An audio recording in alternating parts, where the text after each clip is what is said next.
You know what I mean?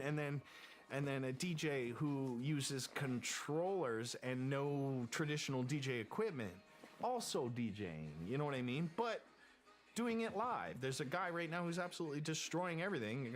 This guy called Fred again, and he does a lot of, pad whacking and stuff like that. And is he making an album up there? Well, he could, to a degree, you know what I mean? But he's doing a lot of sampling. He's doing a lot of cutting and stuff like that. And that's another thing.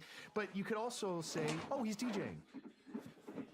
Playing back some elements of pre-recorded material. You know what I mean? So there's your answer. There's like 800 ways to skin the DJ cat, right? And I think now, at least the last 10 years, people have gotten smarter to know that he's not up there just like a jazz musician creating original music for you on the fly.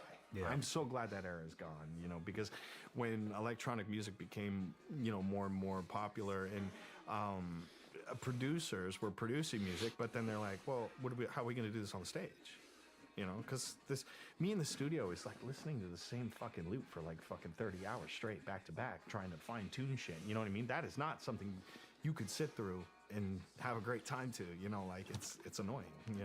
But it's work. It's like. Yeah. I don't talk much about money or the economy. Run systems. It started about your IRA. Very class. Take from keep looking at getting my die. It's like a painter, you can watch a painter, like a finger painter guy, what's his name? You see Garibaldi or whatever, and he does these really quick halftime during a sporting event kind of finger painting of an artist, and it's like boom, and it's done.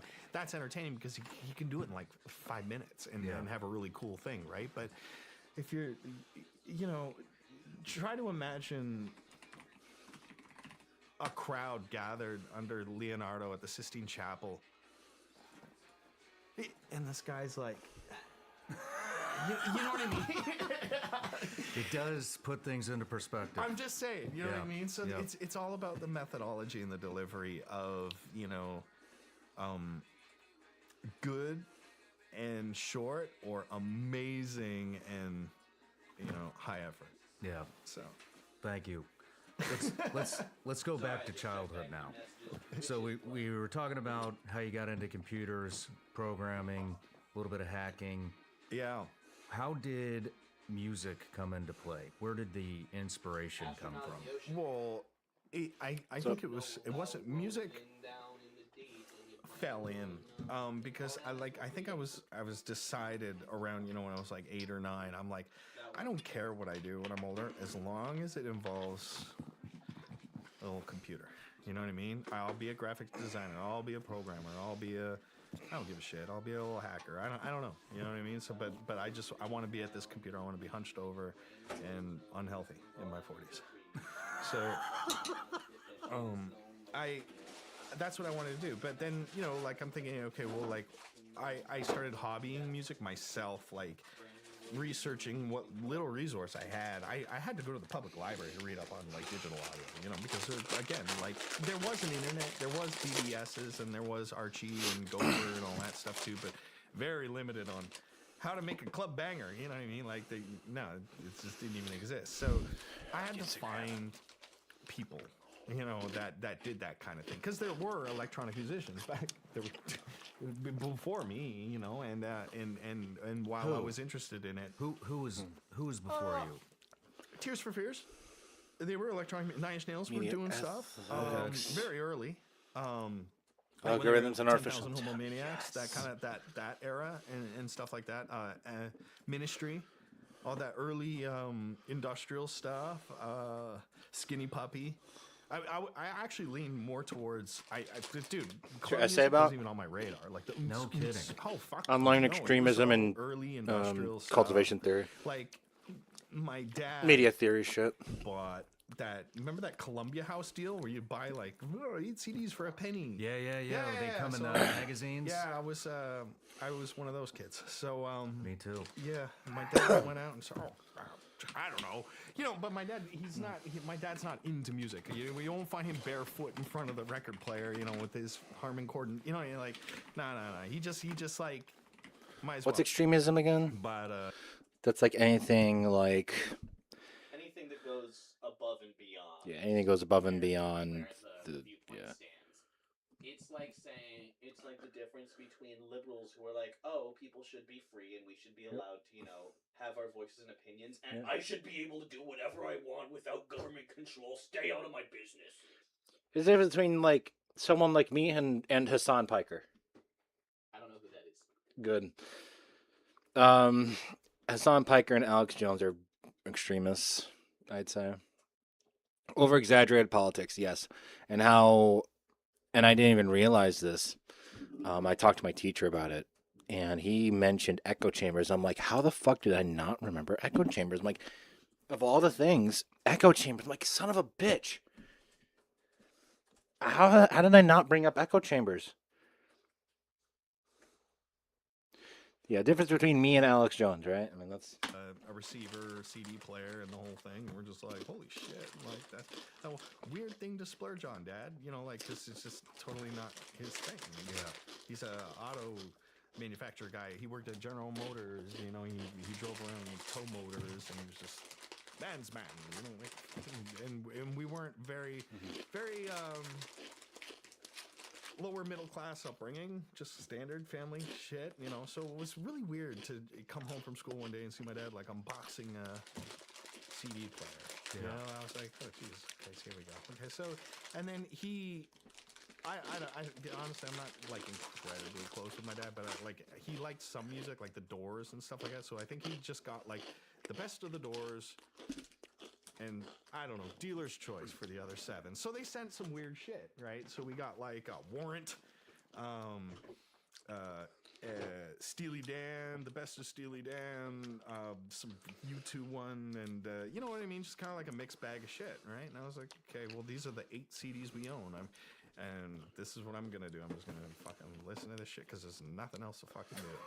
You know, so they're really like I was that bored when I was a kid, right? So I would just find myself sitting in front of the CD player, like just fucking listening to shit. And what I liked was the Tears for Fears album. It was really cool because like Warrant, you know, and YouTube, and then everything else was all very, you know, constructed. Steely Dan shit was groovy. It was cool. Like, but again, I don't think my musical brain was developed enough to be able to differentiate between the play style. also Alex Jones has been proven correct way too many times. Where I actually started listening to some of his stuff. So that's where you're going wrong. Here's the thing. But the thing that really stood. He may be correct to a point, but then how much actual like bullshit is he spitting? You know what I mean? And I still remember he was in the fucking January 6 riots, which they killed fucking cops there. So, you know, when both of your parents are police officers, it's like, you know, you're not necessarily the happiest person. Stood out was the Tears for Fear shit. And I'm like, it's not a fucking guitar. And those aren't real drums. You know what I mean? It's all. You could pick it out. Well, yeah, of course you could. You know a guitar when you hear it. You know what I mean? And you know drums when you hear it. And you know a synth when you hear it. You know, and you're like, oh wait, fucking. You know? And so, listening to the Tears for Fear stuff, I was like, wow, this is really cool because it's all done by computers. Obviously, it has to, or some form. Well, when the conspiracy theorist is the most sane person in the room, yeah, you know that's fair. So, you know, I gotta go figure it out. So this is before dance music was probably out in some pockets somewhere, but it just wasn't on my radar at all.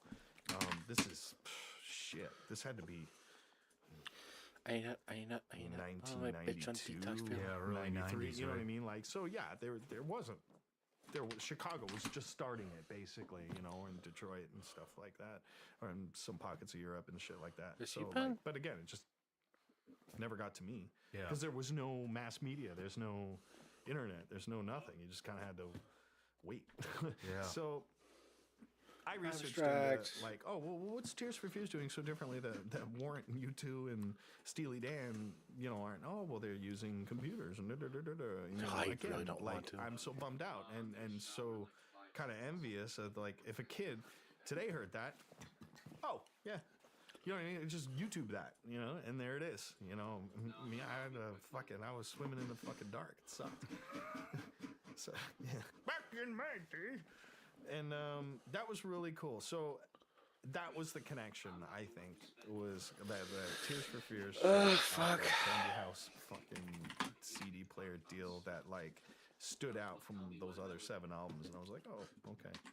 I mean, from what I understand, you were, correct me if I'm wrong, but you were one of the first to make music on computers in the electronic space. Hell no. No, Oh my Fuck god. no, dude. No. Not by a generation. not even The close. first to make music with a computer? Well, in the EDM world. Nope. Roger No, that. I think that's bullshit. Well, how did you get Well, started then? If we're talking about the first to make music, Jean-Jacques Perret in the 50s was probably making electronic music. No kidding. Yeah, fuck yeah. Check out the Onideline. It's a synth. But it's not a computer. It is a computer, but it's not microchips. It's valves. Like I don't even know how to fucking explain this thing. You're gonna just have to research this.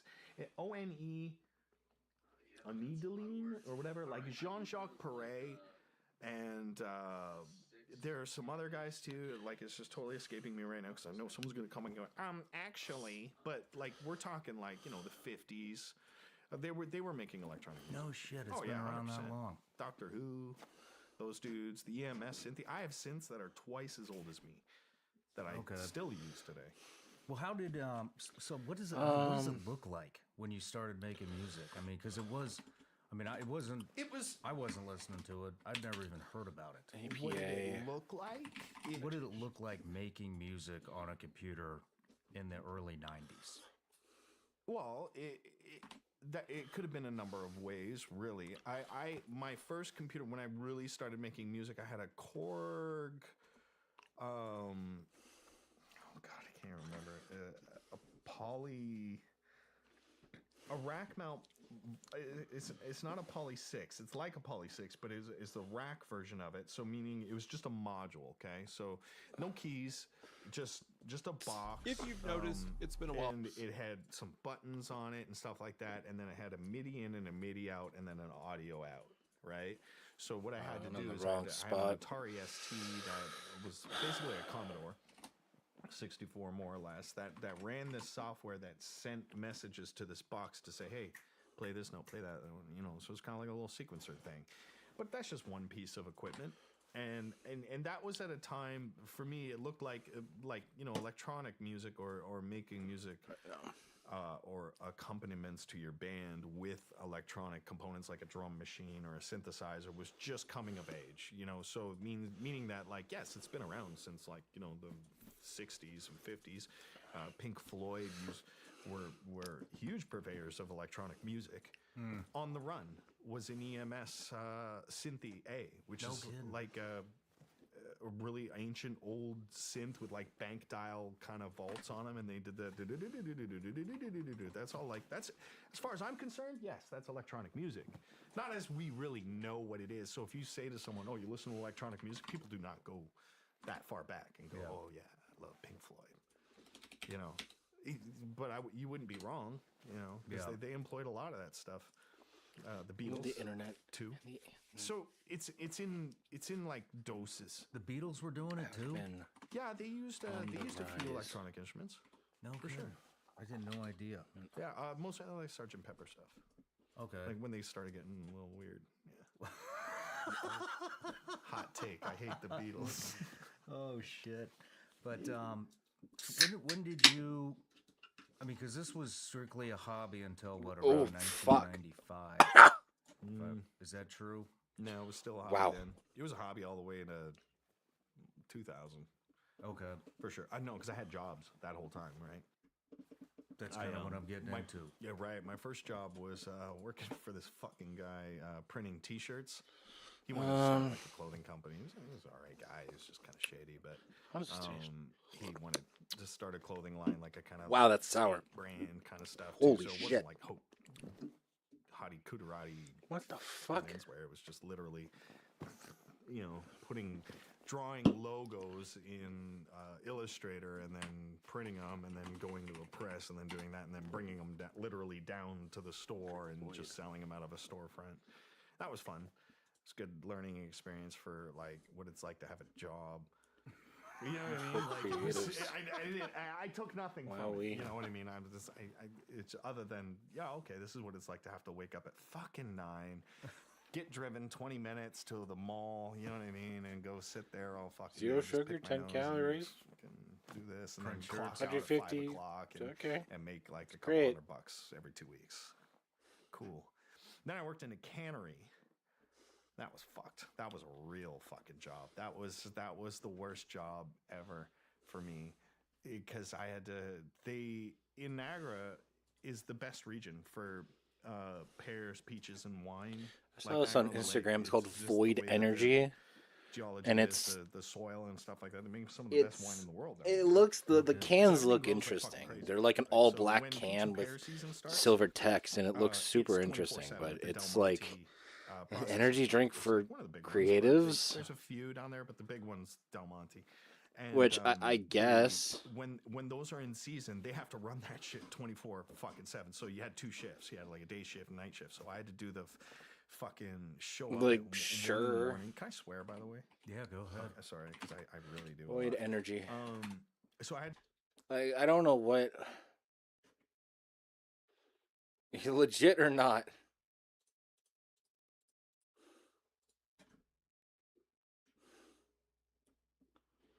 Yeah, like it's brand fucking new on the market. I don't know what I'm making the first energy drink in the world designed.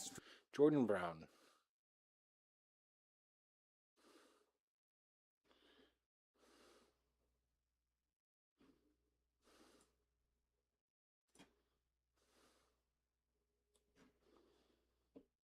Strictly for creatives. Imagine a Red Bull level brand that creates energy drinks for people Like, who work who- the mind and not the body. A company that would sponsor musicians and entrepreneurs. A drink that would stimulate the mind while relaxing the body so you can sit down for long periods of time and get amazing work done. I'm calling it Void Energy, and this is a company designed for the new age of opportunity. For this next. Is that fucking Hardwell? I'm calling it Void Energy, and this is a company designed for That looks like Hardwell. age What? of opportunity for this next generation of kids making millions of dollars online, becoming famous musicians, entrepreneurs, gamers, content creators. There's no boomers at the head of marketing. There's no corporate bullshit. All of this is self-funded by me, so there's no investors that are making me make weird decisions. Void Energy is designed by creatives for creatives. And I'm going to be documenting the entire process of taking this idea all the way up to $1 billion evaluation. $1 billion. To even remotely explain how insane it's going to be to reach $1 billion valuation, let me break down the yearly earnings you have to get to that point. For Void to be $1 billion company, I'm going to have to sell $100 to $300 million worth of these drinks every single year. At the high end, that's $27 million every single month, almost $1 million a day. I asked ChatGPT for a breakdown of what that would look like, and it told me that 85% of that income is going to be coming from retail. Supermarkets and massive retailers like Costco, Walmart, Target should be bringing in $166 million a year. Convenience stores and gas stations should bring in $83.5 million. Why didn't you consult somebody? Why? I honestly think ChatGPT is off there. I would assume that convenience stores would outsell supermarkets, but maybe I'm wrong. Next, specialty retailers like gyms and health stores will probably bring in like $33 million a year. Another $33 million a year will be coming from Amazon, and around $16 to $17 million a year from your personal website sales. Obviously, all these numbers could be completely off, but basically every place that you sell your drinks, you need to be doing $1 million a month in sales. And your top retail locations should be bringing in $13 million a month.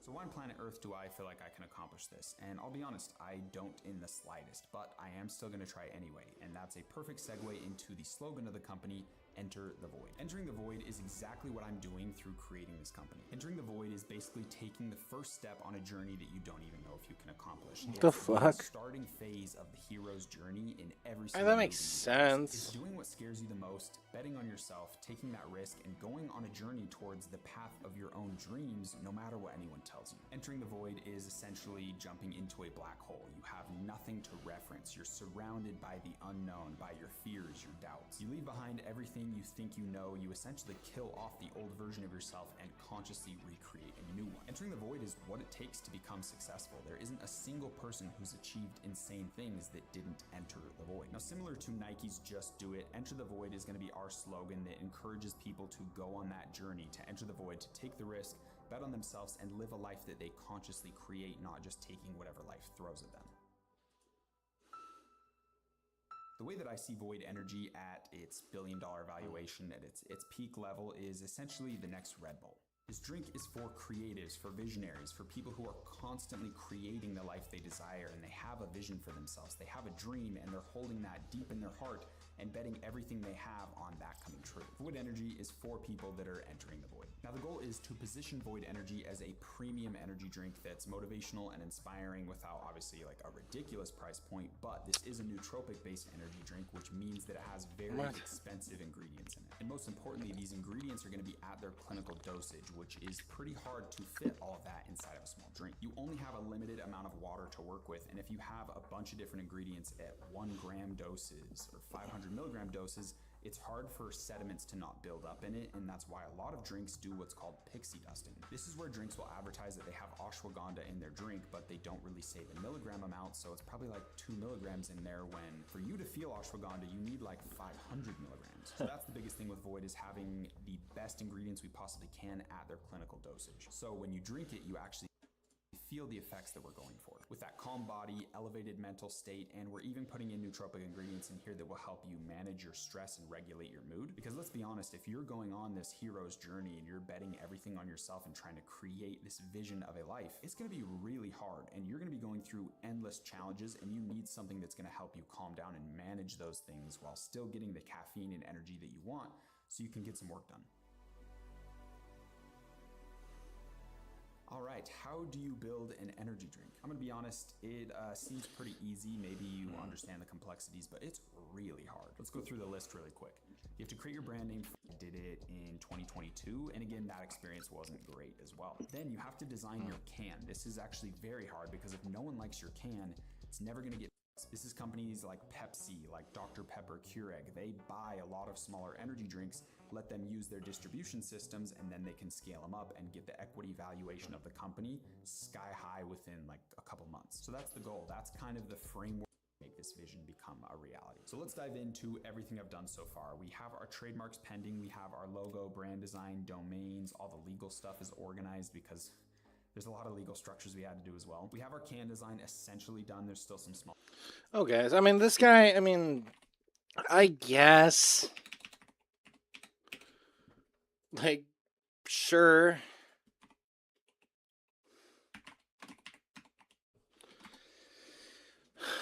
Like, I find that to be fine. Like, great.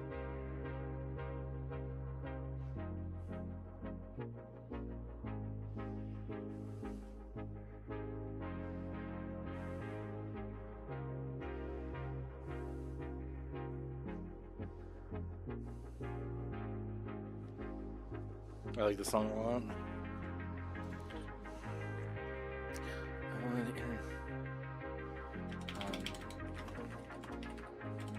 Evolving around the internet and algorithms associated with social.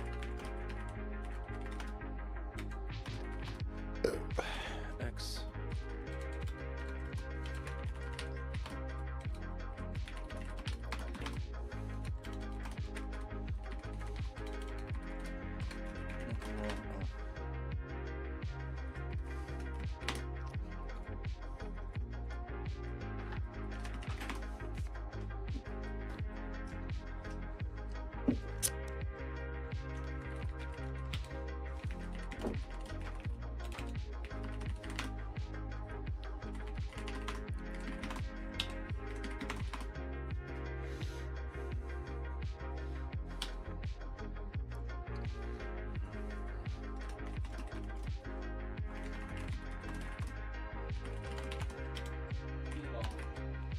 People.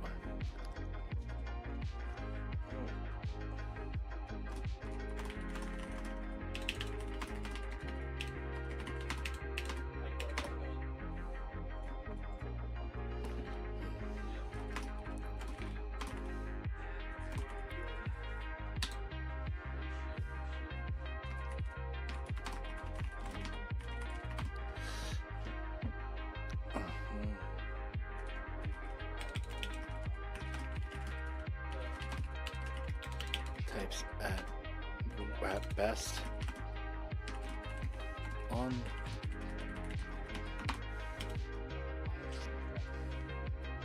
What work do you have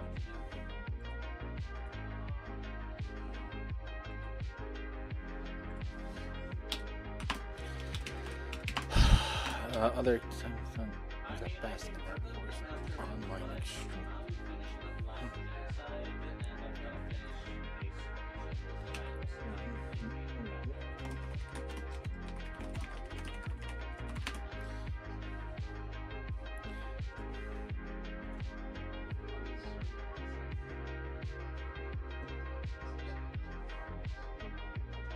Oh, also,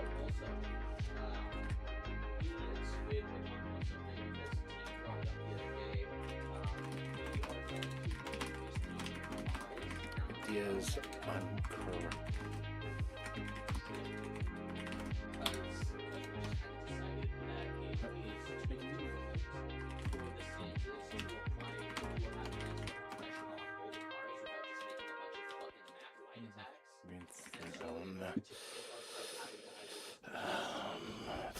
or have some, or give every Sans an auto hit of some kind.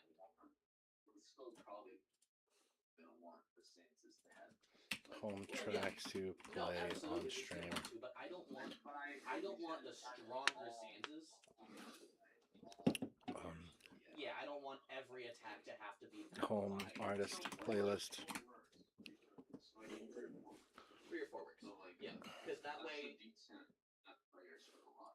Yeah, because that way I can make more target attacks. I won't have to make every bone wall that any Sans gets be a full like wide bone wall. Like, I mean, honestly, most of them probably will be because it works out pretty well. But like, I can Oh my god, still wait. make the Sanses Oh my god, wait. YouTube chat finally works. handle attacks that they can actually interact with, and it's not just Fucking hell, finally. button to make Kara hit it.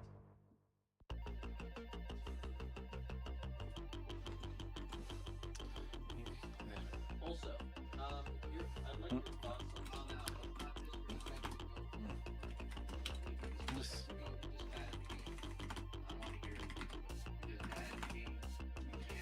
Online extreme. Your goat is literally the most broken character. I have dodged it. Haven't I dodged that shit? We've played that. Like, okay, to be fair, from what I've seen, is that it's based on the number of cars and the different options. But like, it doesn't cover the whole thing. It is dodgeable. Hell, we did it in 1v2. And it's awesome. in a full lobby, yeah, that would be in a full lobby, that would be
curated echo chamber effect.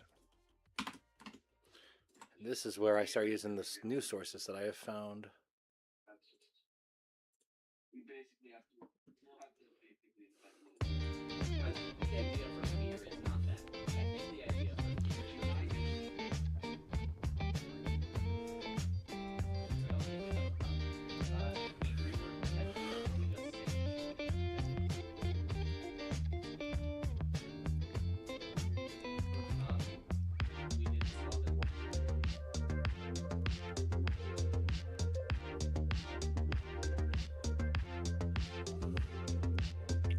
Body image.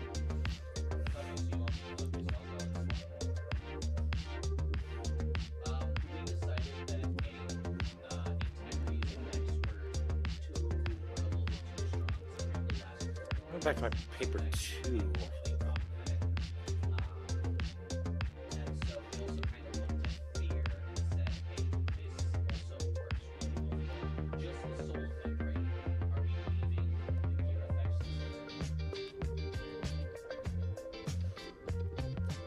Damn, I'm at half? Fuck.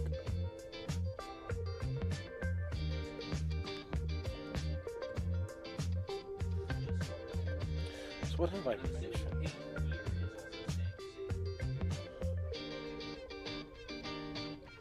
I mentioned in groups, so we're gonna talk about that echo chamber. I want to talk about the echo chamber then.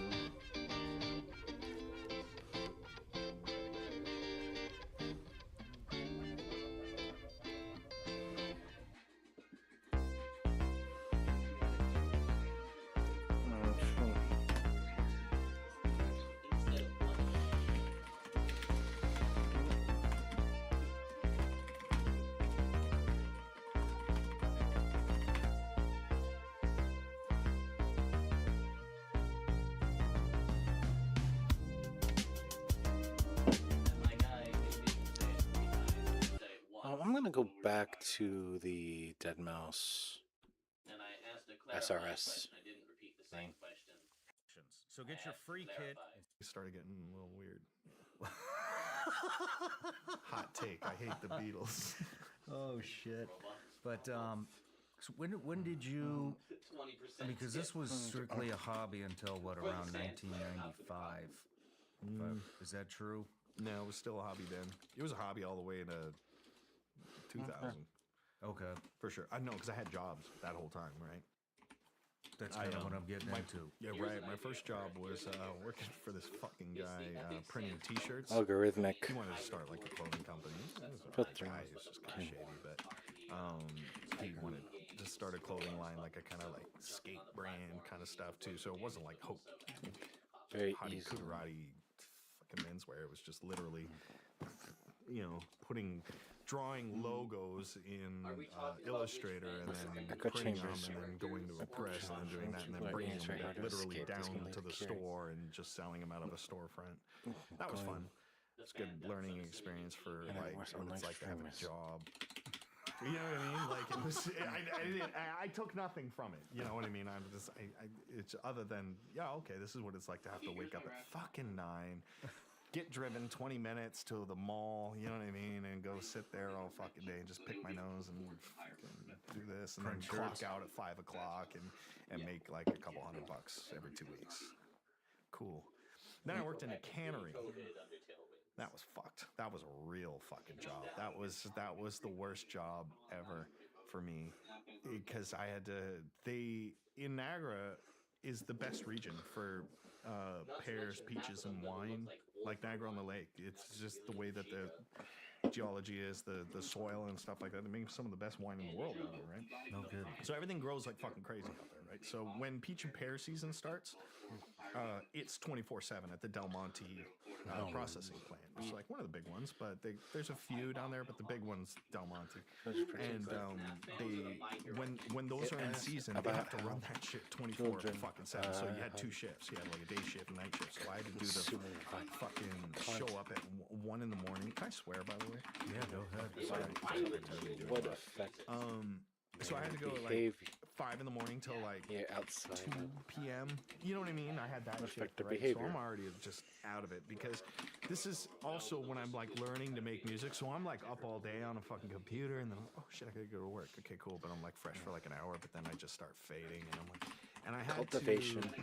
I had a number of jobs there, but the one I hated the most was you gotta like basically watch a conveyor belt of peaches or pears, depends what you were doing, and you had a little like knife, and if one got away with like, a stem on it, because you had it was the cultivation of media consumed to in a load young, or you had to load consumed the for peeler a machine, which was sketchy as fuck. I can't believe they let like a consumed. fucking 15-year-old kid do this. But How this there's formed, this machine, and there's one formed like about in 6 cups. young, and you have to how be fucking this fast, formed or you're gonna lose your fucking hand. It young. was crazy. I couldn't believe it.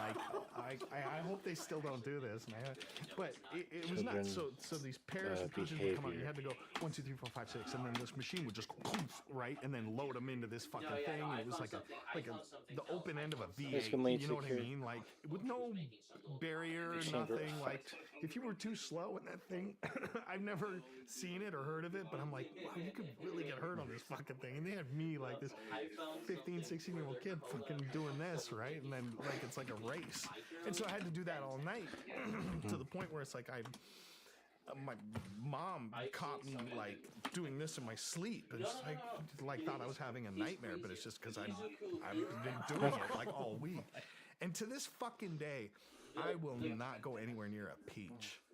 Because my first day on the job, I was like, oh, yeah, peaches.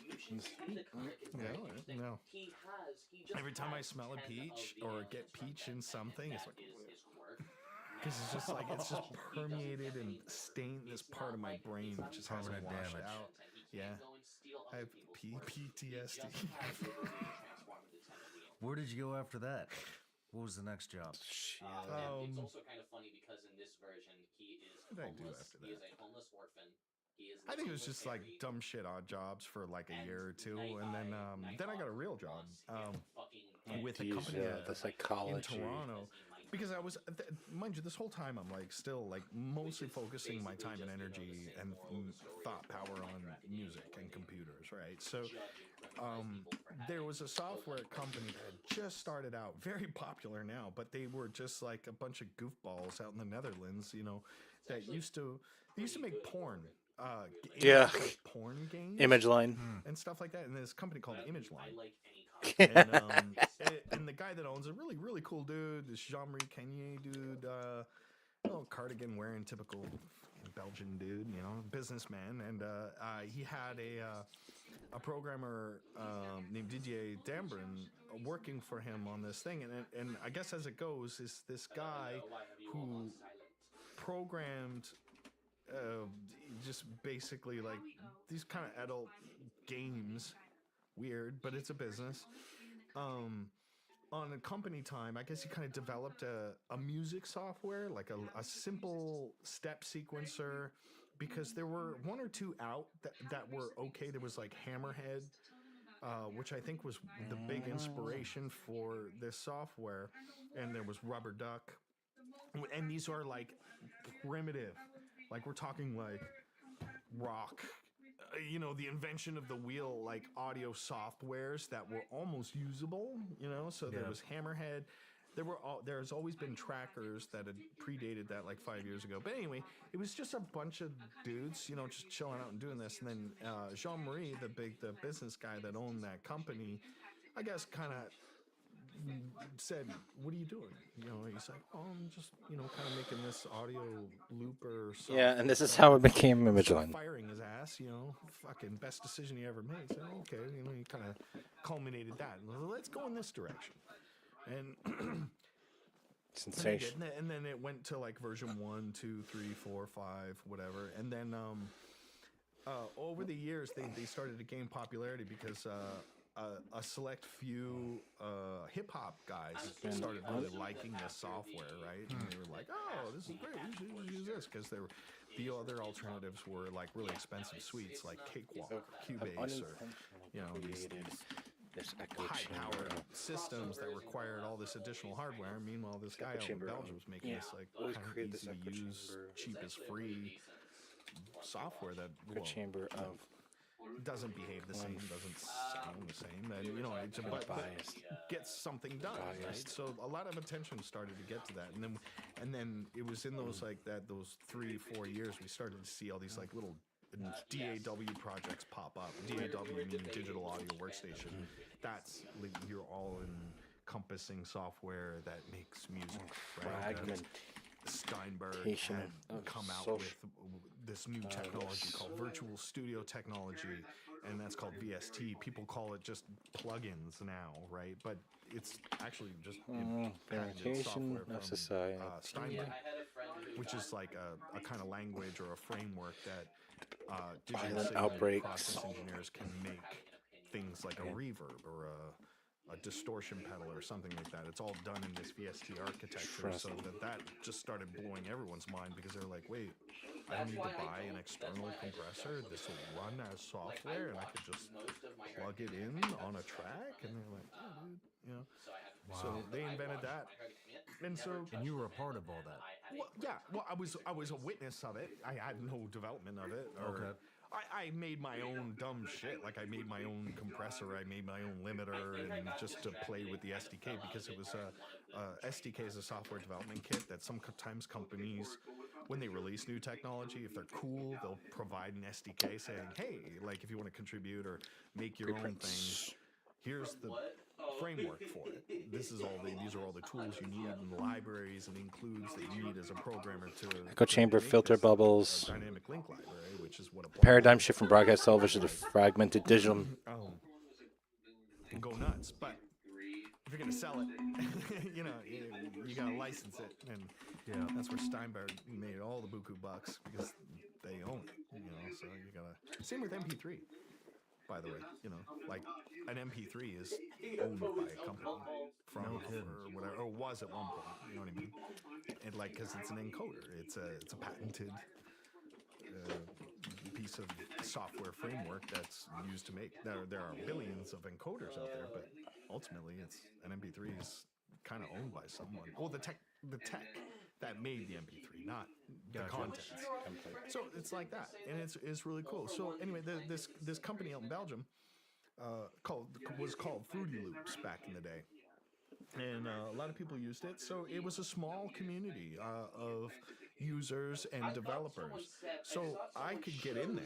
Like I just go sign up on their forums. Hey guys, and they're like, oh, who's this idiot? You know, like whatever. No, yeah, I'm doing this and this, and they're like, oh, that's an interesting way to use the software. And I'm like, yeah, here's some of my music, and they're like, okay, cool. And I'd be, you know, it'd just be back and forth about like feature requests, feedback. If they added something, oh, can you change this? Because it's like we're all musicians, and here I'm like cosplaying, like. They might have thought that I was like a legitimate accredited musician who knew what he was talking about, but like I'm learning at the same time. But if you learn some of the language, then you kind of pass that threshold. Wait, am I a musician now? You know what I mean? So I was really young too, and maybe they didn't know that because, well, like 16, 17? 16, 17 years old. And there's 6 some peer-reviewed other guys academic on there, articles. like, Mike Oldfield was on that. forum. Parsimony, He had the utility, tubular test of time, bells. logistical So consistency, he scope, was the testability. celebrity that, you know, used FL or Fruity How would Loops, when it we was called Fruity test Loops. it? It's called FL Studio now because they got sued by Kellogg's and they had to change the fucking name. It was hilarious. Yeah. Well, what are we gonna call it? I'm like, please call it something other than Fruity Loops or Fruity anything. Just like stop toyifying this fucking software. You know. Yeah. Let's get serious, guy. Okay, we're gonna call it FL Studio. I'm like, all right, whatever. Your company. You can name it whatever you want. But so it had some credibility because there were some hip hop dudes that were using it. Mike Oldfield was like the big celebrity dude using it, and then you know at the time 16, who the fuck is Mike Oldfield? And then they'll play Tubular Bells. I'm like, oh yeah, I remember that. You know what I mean? Oh, he's an OG. You know, so maybe they're on the right. You know what I mean? So. I met a lot of people through that forum. Actually, I met my best friend through that forum, Steve Duda, who he worked for Avid. He worked for Pro Tools, which was I don't know sure but about the timeline here, but Pro Tools was Avid at one point. Okay. Before Apple bought them, before the companies go through everything, but he was a Pro Tools developer, All company. Like he worked in the tech support kind of thing. So like if someone was having a problem or something like that, Steve knew a lot about the Pro Tools platform and stuff like that. So he was like an audio DSP dog digital guy. design. And he would go look at all sorts of software, you know. So he was part of that community, and that's how I met Steve Duda. And we just became friends because he's weird, I'm weird, and we liked similar things, and we weren't big fans of the then just starting out EDM things. We were like kind of anti-EDM and doing like weird, glitchy, No kidding. broken You guys were stuff. anti-EDM? Well, yeah, actually. So, long story short, so I ended up actually going to work for this company in Belgium. So Jean-Marie and Frank Van Biesen flew me out to Belgium to go consult Hold on. What caught their attention? my music. So they really liked your stuff. Yeah, because it was just like I had been making noise on a lot of other communities, like in terms of just my music, not the tech, nothing. I was just do some weird stuff under different names, like all the time. Dead Mouse wasn't even a verb or a noun or anything. It was I was just like making noise on other forums and popular music communities of underground musicians and stuff. So somebody from the FL Story goes, "Hey, I know that kid. He's the dude. You know what I mean? He did this thing. Oh, cool. Yeah, you know." And I had to, obviously, I couldn't just like float off of me putting stuff out there and say, well, listen to this, I'm therefore qualified. No, I had to engage in the developers, with the developers and the other users and provide feedback and show them broken ways of using their stuff and how we could take this broken way and make it an official way, or design a new plugin for it, or change some things around the application. That's kind of like what a beta tester did, So I was a beta tester, Steve was a beta tester, and some other people were just users and stuff like that. But again, like we're talking less than like 50 people in a kind of forum setting where we were all just, let's do this, let's add that. And it was a young, fresh company, so they're like, okay, cool. Yeah. That'd be like me walking into Tesla now going, oh, you guys should like maybe that. And they're like, that's not happening because it's got to go through this huge, big company thing. You know what I mean? So it's not very grassroots over there as it was at that time. So through that recognition and that involvement I have only seen and a that small amount of kind of like social injection of, my ways of doing things, they were like, hey, well, why don't you come to Belgium and work? How did that feel for you? Was that one of the? That was so bizarre. Was that one of the first times that you really got recognition for some of the stuff that you were creating in a positive way? In an internationally positive way, yeah. Like in the sense that there's this company in Europe that's interested in what I do and want to fly me out there and work for them for like a year or however long. And I was like, holy shit, that's fucking crazy. So like, I went and did that for like 6-7 months, or actually maybe a whole year. It's such a blur. And I lived with one of the developers. The owner of the company put us up in a flat in Ghent, and then on the off season I would go to Canuck and stay at his like beach house basically, and just he would dump MIDI controllers, new peripherals, and hey, test this out. Hey, we're making all these new plugins. It's just so much easier if I'm like basically in the same room with the programmers and I can sit there and play with it and work with it and say, okay, let's tweak this a little bit and do this. And the company felt cool. They're like, holy shit, we actually have like a musician consulting with us and we're not just a bunch of programmers, because sometimes you get like audio developers who are really talented and make great applications and filters and stuff like that, but really just don't know shit about music. Like nothing. Like they're literally musically stupid as fuck, but they make this great technology, and sometimes it helps when a musician's like, that is amazing what you're doing, but you know what I mean? Could we maybe do this a different way? Like, oh, why? And then you gotta walk them through it sometimes, and they're like, oh, okay, well that's weird, but I'll do it anyway. And then it's just better for everyone, because not all musicians are programmers, not all programmers are musicians. So you need that kind of team thing, and that's now I see why they have me up there to consult and be like a power user and help them push it in the direction they go. I have no involvement with them anymore, but man, they went and did some big things. Now they're probably like the second or third biggest widely used digital audio software for hobbyists, and I've heard a lot of like big names putting out platinum albums with just their weird software. No kidding. This is weird to me because I don't use it. I'm not saying it's weird because it's inferior. It's great. It's just different. Was Steve Duda with you on this? Yeah, so Steve was part of that forum, but he's also working for Avid. So Steve worked more on the hardware side.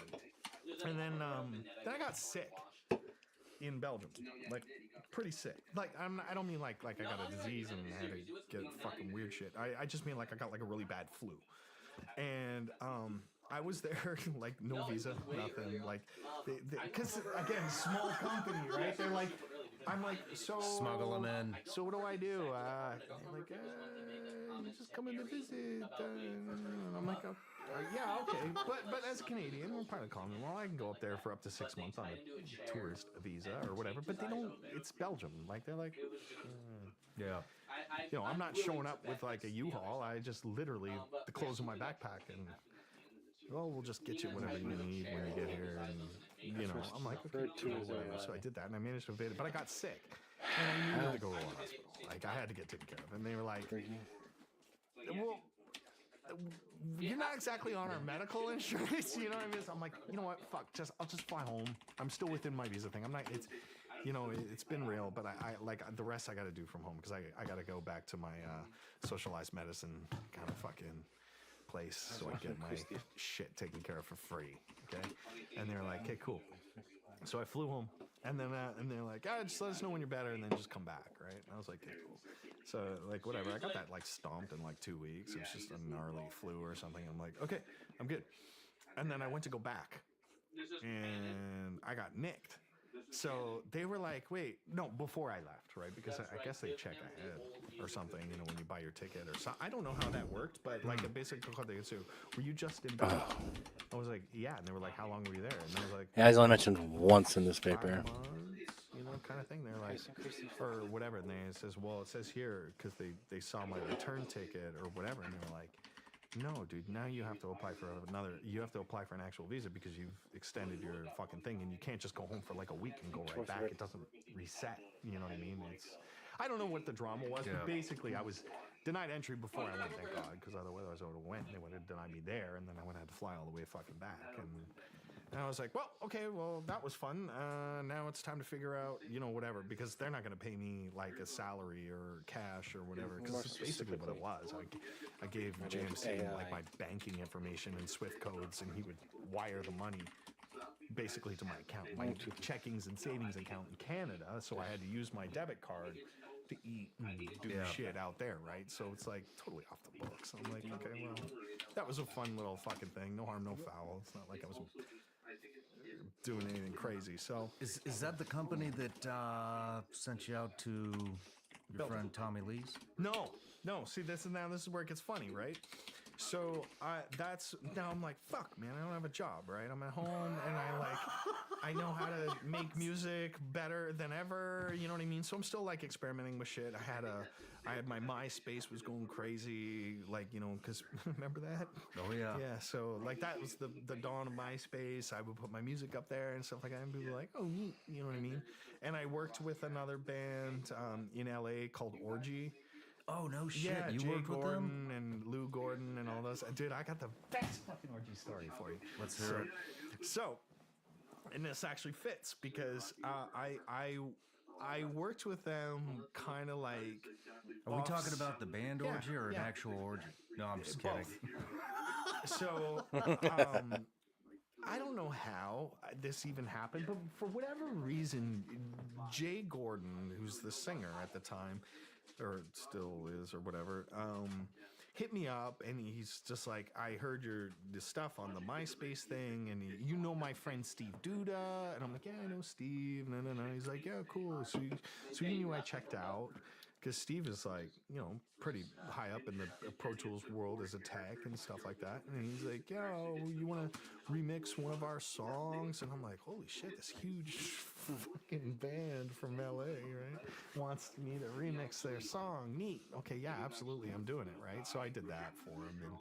And then there was another guy from the same band who had a side project called Julian K, which is one of the guitarists. No, that's a mirror.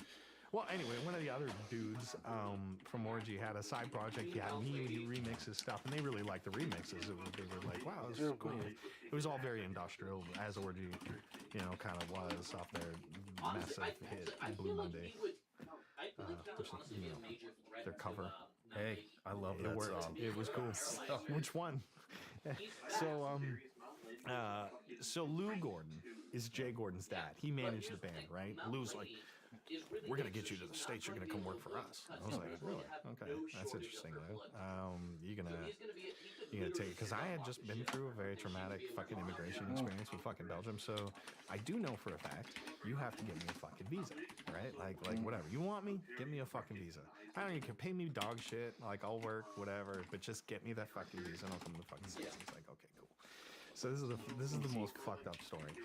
So Lou sends me this email. Right, Lou's big fucking manager, right? It's so funny looking back at it now, but like he kind of did instill a little bit of management territory into me because he's just this big, powerful fucking dickweed.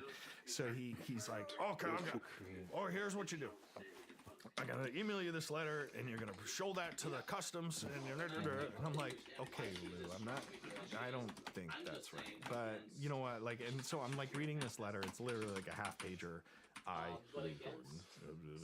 I'm like, so it's an employment like agreement thing, basically, is what he wrote. I wish I still had it. Maybe I could find it, but it's just, yeah, I know you're laughing already, right? Wait till I get to the border, right? So I'm like, he's like, no, we do this all the time. And I'm like, okay, fine, fuck. So I like pack a little fucking bag and I bring this letter thinking like, there's just no way this is like legit, right? So I'm like, hey, I have a letter from an employer, and you know how U.S. Customs get, it's like they don't have time for your fucking shit. They don't fucking care, you know what I mean? They're just like, they hate you. So I'm like, look, I don't want to be a pain in the ass, but I have a letter from the thing. He asked me to speak for someone. They're like, and they were actually kind of cool about it. They're like, okay, you need to go, just have a seat. Someone will come get you, right? And so like, this is the border in Niagara Falls, Canada. So it's no skin off my ass because I literally live like a 20-minute walk from the United States. So it's not like I'm taking a huge risk here, right? So I go to the border at the thing. I take the cab there, whatever, and they kind of like, well, the cab has to go because the cab is not coming in. Fuck the cab. I'll just get out and I'll figure it out after that. I'm like, okay, have a seat. So this guy comes over and he's like, all right, come over. And I'm explaining to him, and I'm like, look, this is what the guy told me. He said, here, I need to show you this letter and whatever, and then I plan to go, work there for like 6 months on their new album. It's a Punk Static Paranoia. And then he's like, what do you want me to do with this? Like, what is this? And I'm like, I don't know. He said that, like, I show you this and then you let me in. I don't fucking know. He's like, dude, he goes, you need a visa. You need he's telling you need either an H-1B, an O-1, you know what I mean? I'm like, okay, well, can you, like, educate me here so I can go back to this guy and tell him how stupid he is? Like, because he's like, hey, he's just kind of glazing me over. He goes, look, all right, I'm gonna send you back. You got to get yourself an immigration lawyer. And he was cool about it, but it was so deceivingly cool because what he ended up fucking doing, he's like, okay, so you have to go back to Canada. I'm like, yeah, okay, no problem, whatever. Like, I'll go do that's what I figured. So, all right. He's like, okay, so now you need to sign this. And I'm like, what? Sign what? Why do I gotta sign that? I'll literally just turn around. Let me go back to fucking Canada. I'll walk across the fucking bridge. I don't give a shit. He's like, yeah, but you're withdrawing your he kept stressing on this. He goes, you're withdrawing your admission into the United States. And I'm like, well, yeah, I guess technically, because I don't want to be, I want to go home and get an immigration lawyer. Like, I'm just trying to be like legit here. And he's like, okay, well then what you need to do is you need to sign this form. And I'm like, all right, and I'm not like at mature Joel yet, so I'm like, sure. Can I go now? And he's like, yeah. I was like, okay, cool. I leave, go home, and I'm like, my mom's like, okay, we're going to fucking LA to go work with Orgy. I'm like, no, man, like, it's False kinda- tenses. call Lou up. I'm like, Lou, you're a fucking idiot. You got to give me an immigration lawyer, like, cause this is stupid. Like, And there it and he's is. like, okay, no, okay, well, let me get back. I'm like, fine, okay, square one again. I'm back in fucking Canada. I'm in Niagara Falls, fucking talking to Steve and telling him. He's like, bro, he goes, that's so fucked up. He should get you an immigration lawyer. And all that. I'm like, I know, like, and I'm like, whatever, man. Just let's keep fucking grinding away. And me and him were like working on music and music software together. A couple weeks go by, or actually a couple months probably, and The truth. I remember Steve's like, hey, why don't you come by? Like, why don't you just come visit for like a week or something like that? At least come check it out before you make any fucking crazy decisions. Like, you know, because Steve's telling me this whole horror story about how he moved to fucking New Orleans with 2 garbage bags full of clothes. And I was like, and I was like, yeah, but just like, you know, like, just come chill. Because I've never actually met him, but I've been working with him for like, you know, 5-6 years. Oh, like, really? On the internet, right? And I was like, yeah, I could use a fucking break. Because I've been to the States before. Like I worked in like a programming language called Action Scripting. So one of the companies that I worked for, we won an award for a Flash-based shopping cart thing. So they flew us out to San Francisco to the Flash Forward Awards. So like I've been in and out, like in that capacity, right? So it's not like a big deal. So I'm like, okay, cool. So I like literally just packed some clothes up in a fucking suitcase and went to the border. And they're like, hey, cool. You know, like they don't remember me. They were just like, you know, what are you doing? What's your purpose for travel? I'm like, oh, I'm just going to visit a friend in LA. And I'm like, yeah. I'm like, yeah. Like who? I'm like, oh, Steve Duda. You know, here's his address. And they're like, how do you know a guy 1,000 miles away in California? And I'm like, the internet. You know, like I don't know, like I've never actually met them. So they're doing their job. You know what I mean? So, and they're like, okay, be right back. And they come back out and they're like, okay, you're gonna have to come with me. I'm like, what the fuck? And they go, yeah, no, you are banned from the States. You're going to work. And I'm like, I'm not going to work. And I really wasn't. I'm like, I'm going to fucking hang out with my friend Steve. I'm not working. Like, he doesn't have a job for me or whatever. And they're like, no, you're going to work.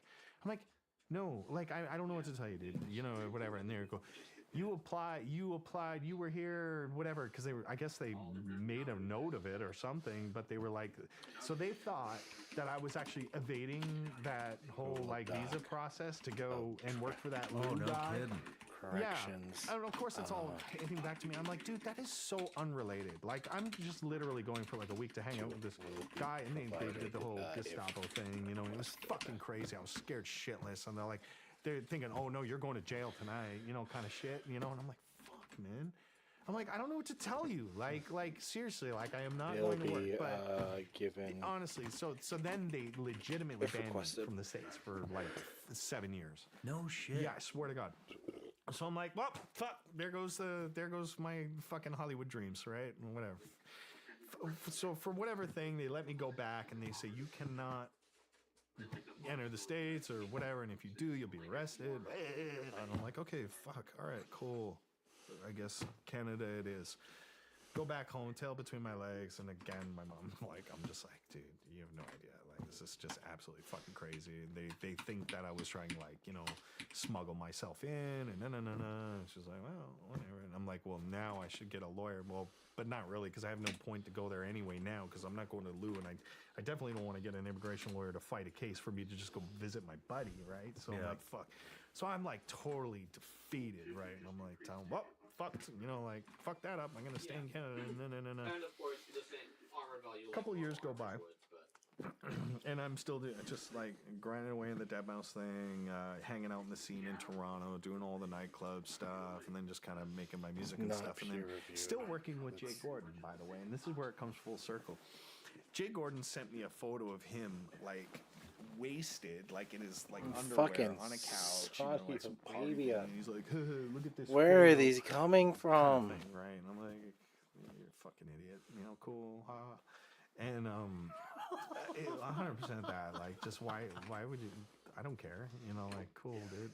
And at that time, I was getting into 3D animation and rendering. I don't and know all that how I'm stuff, getting too. them. So I had designed a shader model. This is such a long story, but like, I'll do my Great. best to keep it short. Corrections I did a done. shader model. Now it's the You know everything else. So what do you know you the need? Pixar lamp?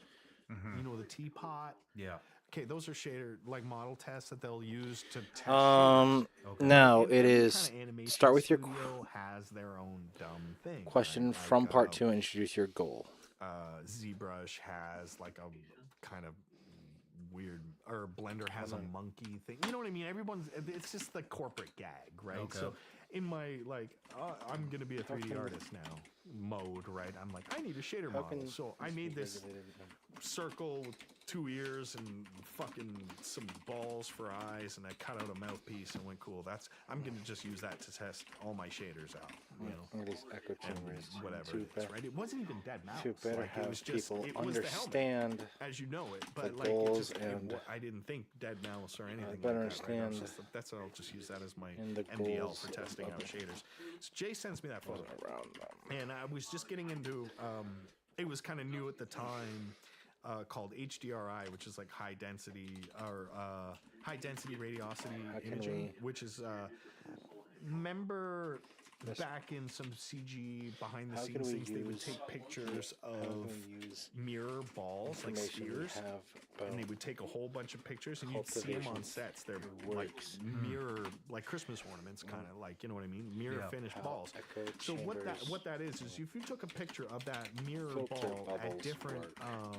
f-stops for the camera, right? And how You could can create we basically an HDR best map combat of the lighting of that scene, so that if you were to build that scene in 3D space and you both use that the HDR split image that has like it's an EXR or whatever of different levels of light, then when you put your 3D Politics. model in it, it would apply that light to the 3D model of the same room, so it looked like it belonged there Gotcha. versus it was composited, right? information So I'm testing this stuff out with just brought like I had up like by a Canon, and I bought literally like a shown garden ornament, one of those mirror be ball things, and it spread actually had like a bluish tint to it, so I had to color correct it in Photoshop or whatever. But I was like, I should make my own HDRI, so I did that, and then I took the photo of Jay Gordon, like fucking laying down like an idiot, and I put the mouse head on him, and I sent it to him, and I said, Jay, look at this. And he's like, oh.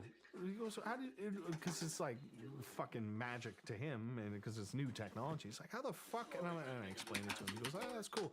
He goes, what is that? And I'm like, oh, it's just like my shader model. He goes, dude, if you ever perform live, you gotta make that and wear it. Jay Gordon told me that. And I said, you're a fucking loser, dude. Shut up. You know what I mean? I swear to God, he was the first. I'll give him credit. He was saying, he goes, you know what? If you ever make it, you know, like you should wear that on stage.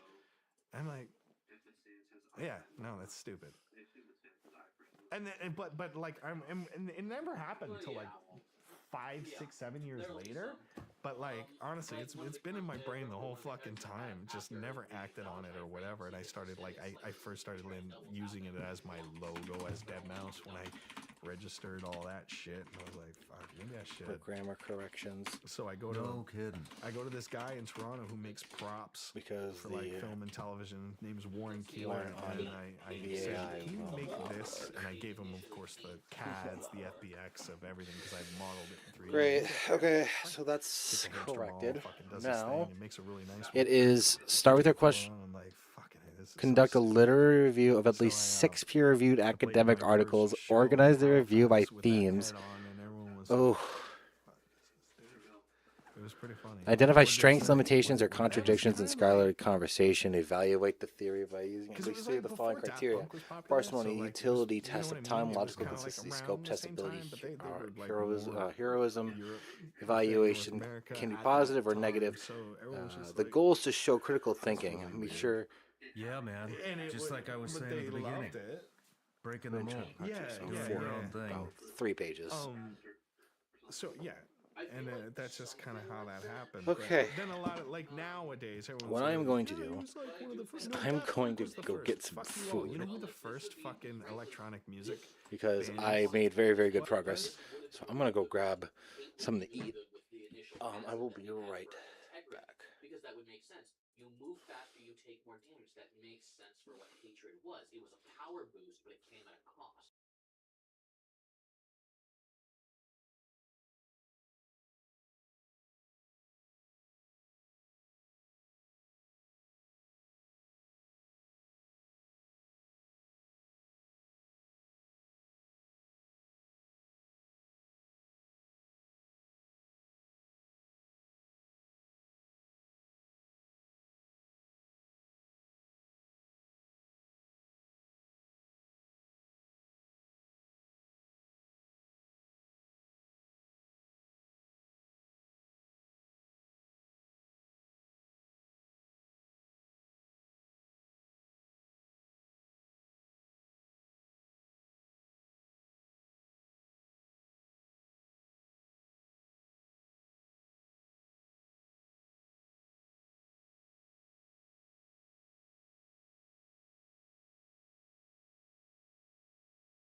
Not Devo. That's a hat.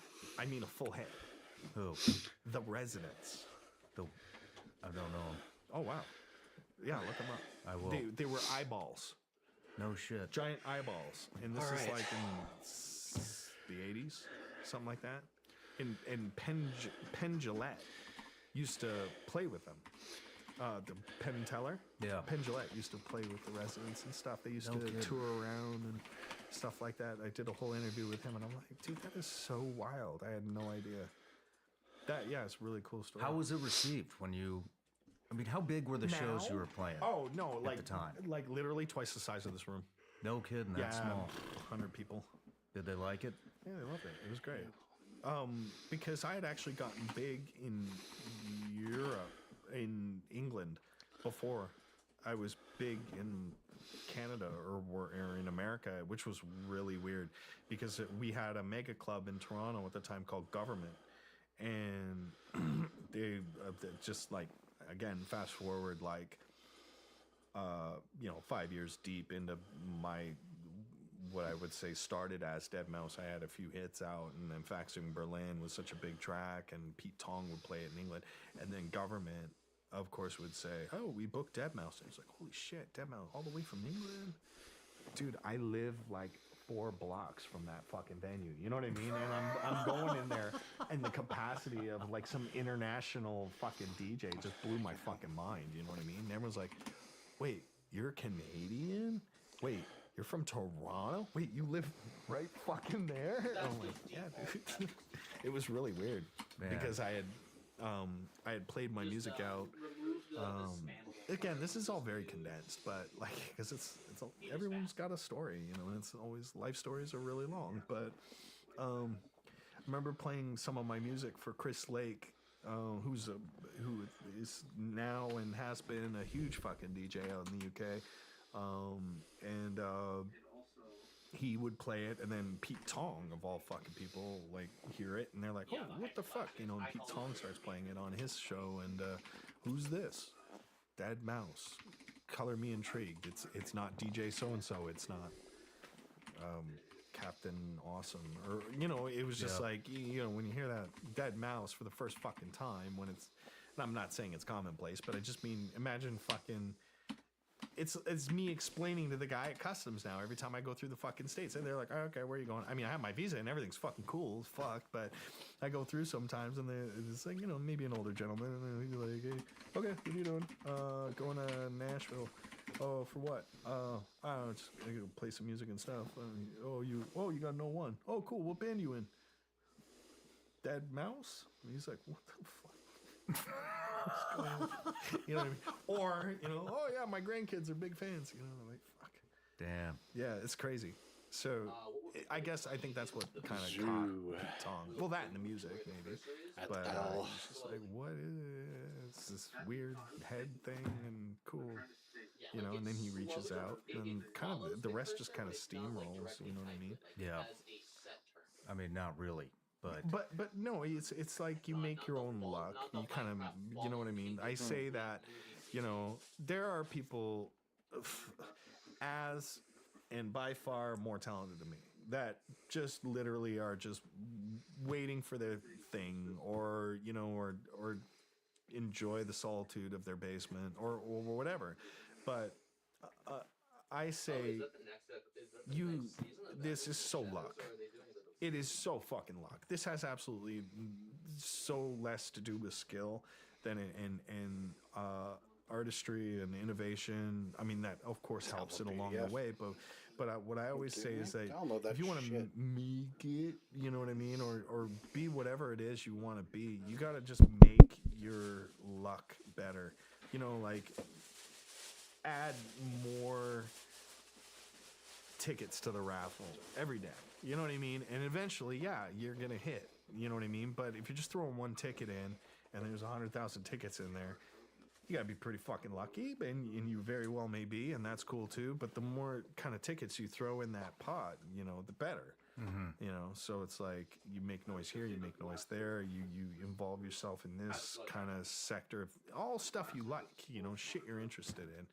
And sooner or later, you know, those pieces are going to kind of like connect like neurons, you know what I mean? And then then you're in two places at once. You know what I mean? And then at some point it's going to converge, and then someone's just going to pick up on that. You know what I mean? And then that puts you in that position where you're like.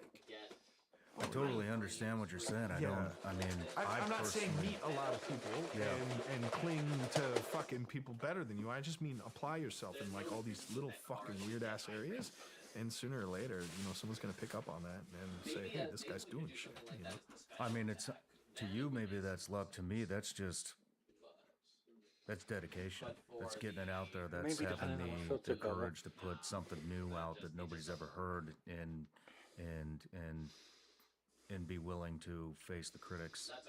And you just kept going and going and going and going. Yeah. Whereas most people would just, oh man, people don't like it. I tried it quit." once, Yep. and it just wasn't for me. You know what I mean? Oh, dude, I tried it like 80 times, and it wasn't for me. Until I tried it 85 times, then it was for me. Yeah. So yeah. I mean, all the way back when you said you were putting your stuff out, it wasn't Reddit, but you were putting your stuff out in those forums. Just this stuff that you had created. MP3.com, Bandcamp, all that dumb shit. And I'm sure there's like one or two of them that really wouldn't have made the fucking difference whether I put it there or not. You know what I mean? Do you remember the first? What would you call it? A track? Yeah. Do you remember the first track that you put out to the public? Yeah. It was called "I Don't Want No Other." How was that received? It was me working with another guy. I used to work. Oh, Jesus Christ, dude, I skipped over like a lot of shit. But so I used to work in a record store, and I was just like in the rear with the gear. I'd hang out at the back and play on the computer and make noise. And they had turntables and DJ equipment back there because we also recorded a radio show for our local radio station stuff. So a lot of DJs would come in and out, and that was my big intro into electronic music, was working in that fucking record store because I met every fucking DJ that came through and bought records, and got a little friendly and cool and stuff like that. And I just got to it. I became known as the kid who knew how to use all the shit, like the computer, to do the recording, to edit, and all that stuff. Of course, DJs knew how to DJ, but like I had to format it into a show and use the computer to do it. So I would use like SoundForge and GoldWave and WaveLab and all these like archaic fucking editing suites to produce a radio show, insert the commercials on. So I just became the nerd, and that was really proponent to like, hey, call Joel. He'll, you know what I mean, come to your studio and hook you up with this or that, or When you put your first track out, how was it received? Did they butcher it? Did they crush your soul? Did they like it? That was at a time like it was vinyl. There was no digital distribution happening anywhere. It was vinyl. There was a guy in Toronto who knew the DJ that I worked with on that song. It was a DJ Dread, right? He was kind of like a thing in Niagara Falls, but then would also go to Toronto to play sometimes too.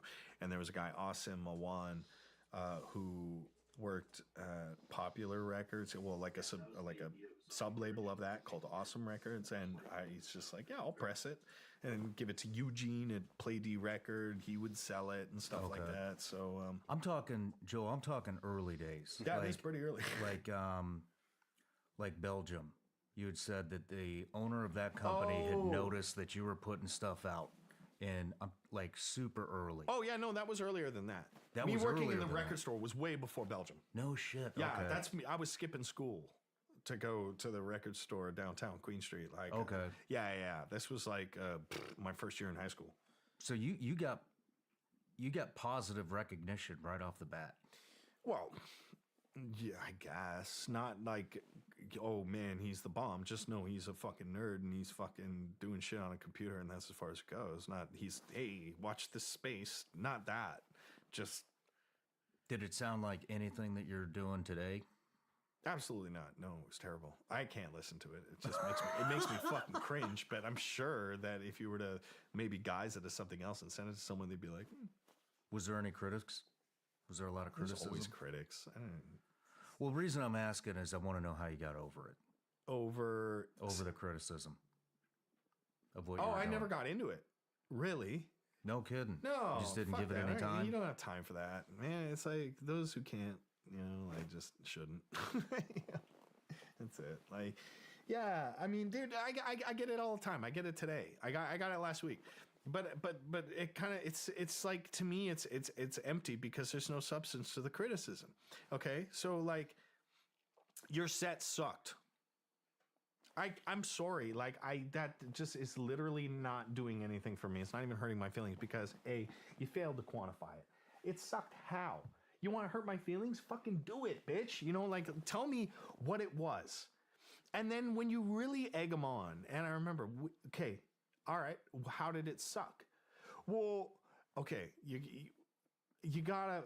Did I play a song you didn't like? You know what I mean? Like, I don't understand. Was the audio bad?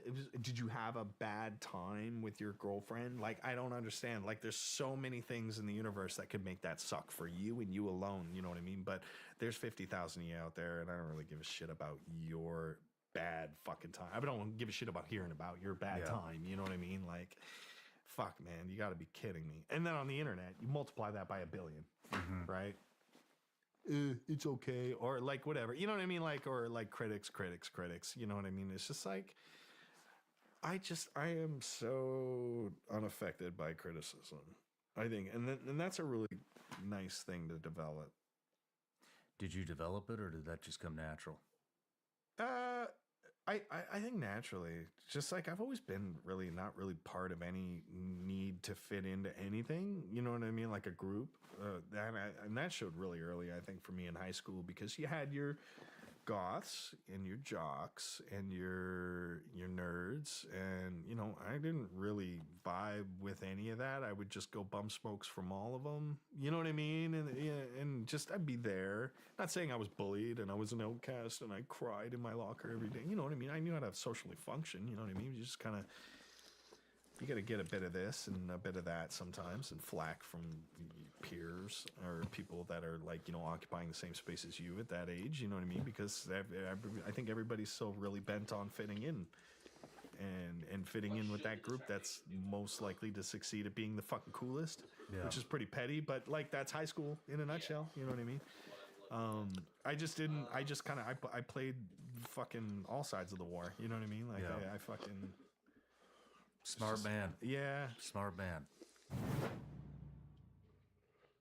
Time to get real. If you have a family like I do, then you need to get term life insurance to protect them. It's one of the smartest financial decisions you can make. And the start of the new year is the perfect time to get it done so you can focus on whatever else the year has in store for you. Fabric by Gerber Life was designed by parents for parents to help you get a high quality, surprisingly help. So sort of thing. So I think we were both into that kind of early industrial kind of sound, like the Nine Inch Nails-y kind of stuff. So we did that for about 20 minutes. But then we realized we were doing our jobs, like, and that sucked, because that's what Steve did, for other bands and stuff. Like, he worked with Nine Inch Nails. He worked on The Fragile with them in New Orleans, and he was an engineer, and he played some violin on the album and stuff like that. So I think we both just realized, wow, we're doing shit like we do for other people, and this it's not really fun or creative. And we're like, yeah. So we just, kind of collectively sighed. And then for whatever reason, I said, we should do dance music. And then it was like, you know what I mean? Like a joke, literally a joke. And I was taking the piss.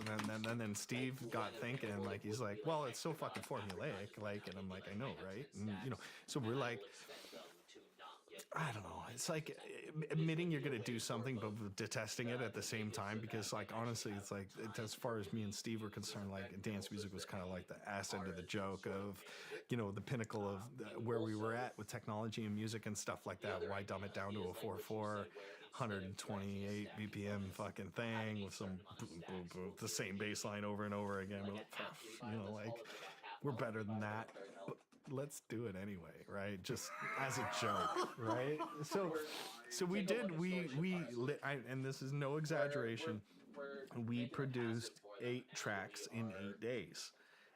Dance tracks, very palatable, pretty what we thought that'll do, pig. You know, there's some dance music, and I had befriended some people in the technology department out in Denver who started up a website that was brand new at the time called Beatport, and they were an early digital distro, but more oriented for DJs, so that DJs would have a place to go and buy digital music and serve it out, and they were kind of the kings at that time, the up and comers, because digitally, like, there was no Apple Music, it wasn't even invented or whatever. You know, there was no real place. Like, DJs would go to record stores and, you know, get holds from the record shop owner if they're like a DJ and reservations and stuff like that. So getting music, Beatport made it more accessible because they were one of the first and probably the most renowned kind of source for where the digital DJ would get their music, right? So I ended up just like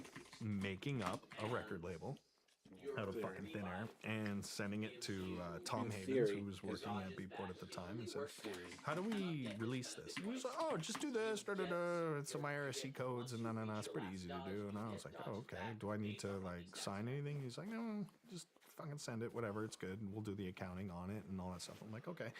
And I shit you not, the BSOD tracks, which was our moniker, were on the charts as number 1, 2, 3, 4, 5, 6, 7, 8 out of the top 10. Are you serious? I shit you not. It was the weirdest fucking thing, and we're like, why is this working? And we're kind of laughing, right? Because we had no intention of doing this, right? And because we actually kind of ironically took the piss out of electronic music with a title track called "This Is the Hook," right?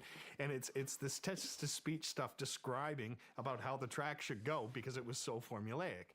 So it was like this computer voice that just basically said, "Okay, so first we're gonna add 16 bars of just a kick drum so the DJ can mix it in, right? No, okay, it's so predictable. Okay, now comes in the bass line, no, and then the bass line comes in, and then it's like, now here's the breakdown. It syncopates, the rhythm, and it's like this text-to-speech shit that's just describing how formulaic it is, right? And then it was called "This Is the Hook" because then the hook was called "This Is the Hook," and it was like this guy saying "This is the hook," this is the hook, and then we were like, dude, this is the stupidest thing ever. And it was actually like number 1 on Beatport for like a hot minute, and we were like, holy shit, this is funny. And then we started to see like our income come in from that, and we're like, we could just do dance music, dude. Like I know it's like kind of above our pay grade, but like let's just. You gotta be shitting me. So you weren't even really into dance music. Still kind of not. but that's another story. So it was a joke because we want to do this like industrial Aphex Twinny. Aphex Twin is this like avant-garde stuff, Square Pusher-esque, Nine Inch Nails kind of medley thing. Like just we had such grand visions of being the next not Inch Nails or whatever, you know what I mean? Because we were just so big, huge fans of Trent and Atticus and that whole camp, which he all knew, you know what I mean? Yeah. So it's like, I'm like, what better candidates would there be to create the next thing? It would be me and Steve do this, and then instead we make like a joke 8-track dance album, and it just fucking blows up. And then there's this huge DJ like Benny Benassi, that Satisfaction song. Yeah. Benny's like, me and Steve, we printed our own T-shirts. This is how like fucking chop shop this is. When we go to Winter Music Conference, right, like in Miami, just it's like on a spectator level, you know what I mean? Like, we're not going for meetings. We're not going for, like appointments or to sign autographs or fucking play any shows.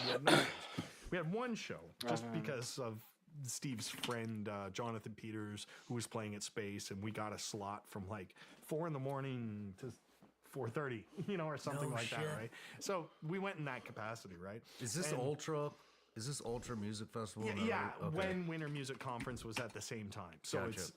they used to always time those two events together because like shit, half the industry's there, half the DJs are there. Let's just make it a conference thing too and give out some bullshit awards and talks and conferences but really it's just for like the dance music guys, agents and labels and DJs just go fucking party for like a week, then play a festival, get paid, everybody fucking cool.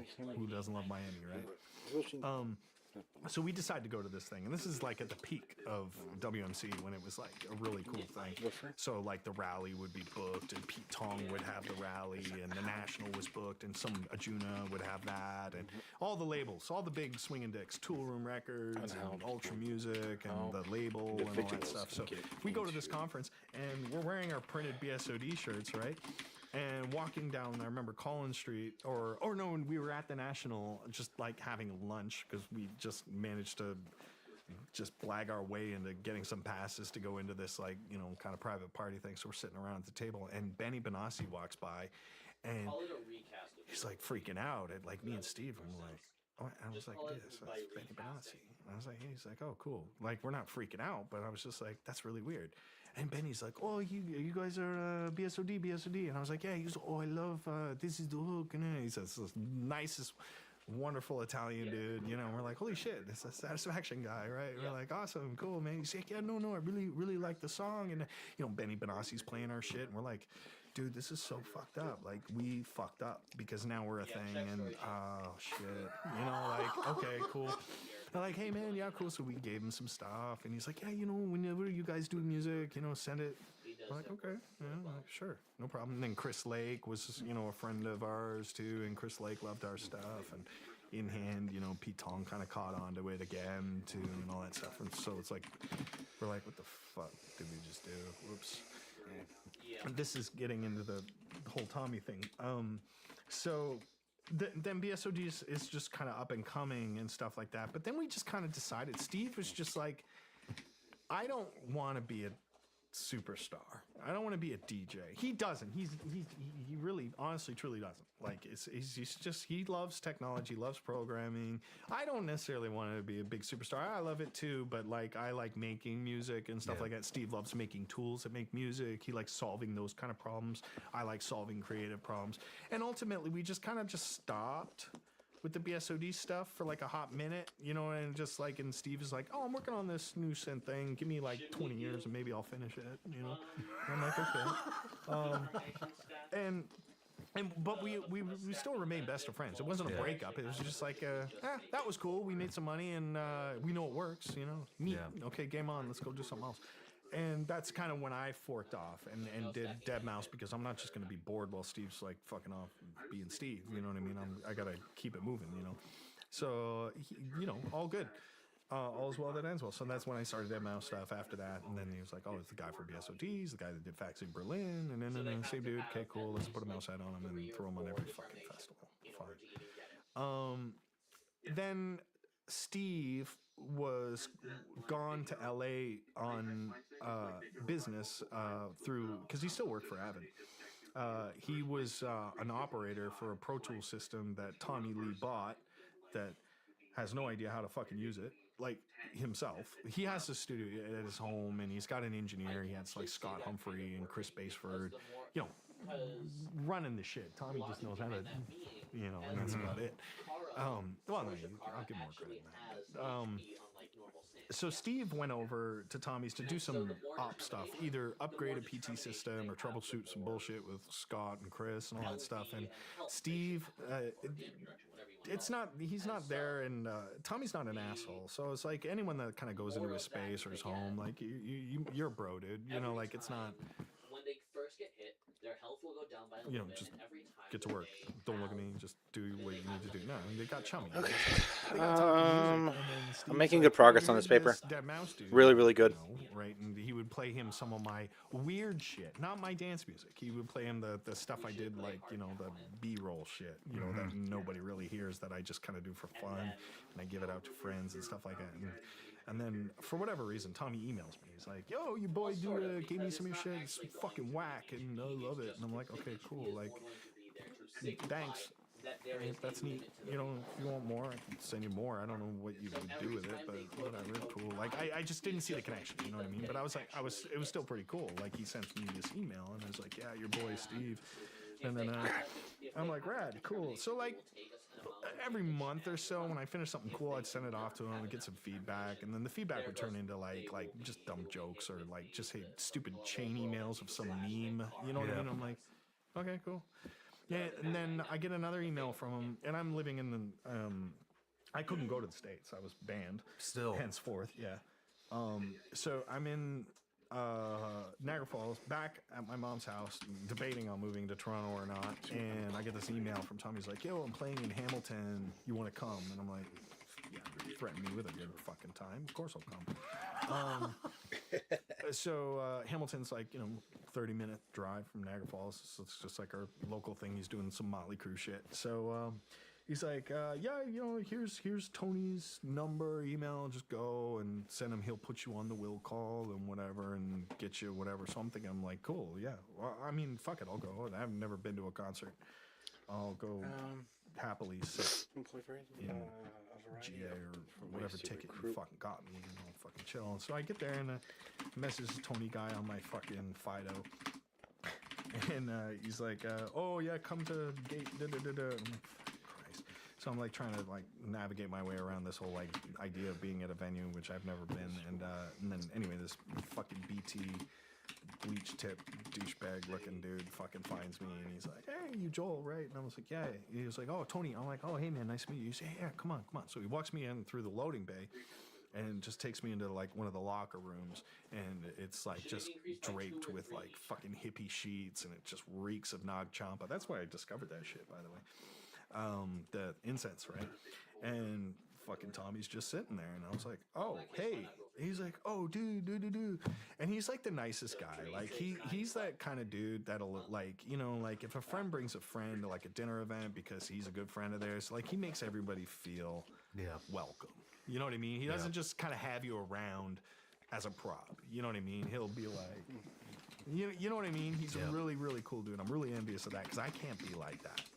Like as on as he is when it comes to social awareness. Even though he's not aware he's doing that, he's just got some weird thing with his brain, I guess. I don't know, but he's a really, really cool dude. And I was like, oh, hey, nice to meet you, man. He's like, yeah, dude, let's fucking, you want a beer? No. I was like, yeah, cool. So I was like sitting around drinking, and the funny thing is that my first interaction with the guy really was, so he's like, it was a locker room, right? But they just draped over the pissers, basically, right, with some bullshit just to make it look a little homely or whatever. And he's got this sound system that has got Figgy pushed in there for him so that he can like kind of party before the show, which I thought was absurd. And he had these contest winners like kind of shuffled into the room, and they're losing their fucking minds. I'm just kind of just like witnessing it at this point. I'm not like shivering in a corner. I'm just like, this is so bizarre, man. Like, what am I doing here? How did this happen? And while I'm in that thought, there's this a younger girl came in. Like, what's it gonna pull up? 15, 14 maybe, and her, I would assume, mother, right? I'd like kind of come in, so I'm like, oh, maybe she won a contest thing, and she had to come with her mom because go fuck yourself if you use it with rupturous data. Whatever. So they're all sitting around, and the mom is just kind of like me. We're just like, rampage. That's a lot of stress. you know what I mean? And Tommy's just like partying. He's like, and so I'm sitting down, and there's this like little table here. I'll never fucking forget this. And he just kept putting beers in front of me, like Corona. So I'm like drinking a beer, and he's sitting beside me. He stands up and watches. He takes the empty bottle, stands up, and just whips it across the fucking room, hits the wall, it fucking explodes. And I was like, what? Like, oh my god, that's funny, but why would you do that? And the 14-year-old girl is just like laughing her ass off. The mom's terrified. Glass is flying fucking everywhere. And he starts handing me, and he's like, do it. And I was like, bro, like, come on, man. That was like literally my very first rock and roll moment. And then he's like, just fucking whip it, man. And so we're like whipping these empty Corona bottles down the fucking hall. I'm thinking like, see, like anyone else, me especially, like in any other circumstance, I'd get arrested for this shit. You know what I mean? Or at the very least yelled at, or something like that. But I was like, why is this fun? I mean, it felt great to do it, but I was like, this is so juvenile. This is so stupid. Like, I thought you were like an adult, and I think legally you are, but why are we acting like children? I don't know. It's a good time. And there's actually a really fun, I got a photo from that night. I just have to show you this, your reaction. This is the weirdest fucking photo. He was like, "Yeah, come on, we'll take a selfie," and I had like a little Extremist shitty scripts and phone. right humor plays on a sense of comfort. It plays on a sense of safety. It's very Googleable. On people's sense of This safety. is, yeah, this is the first picture. So this was that night. So this is in that dressing room.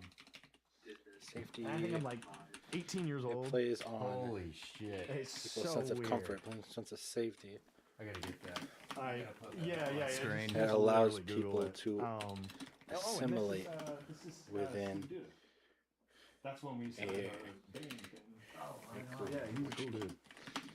to an echo chamber of Yeah, information. so I'm out there like just hanging out with this fucking rock star, thinking, like, okay, but you know what?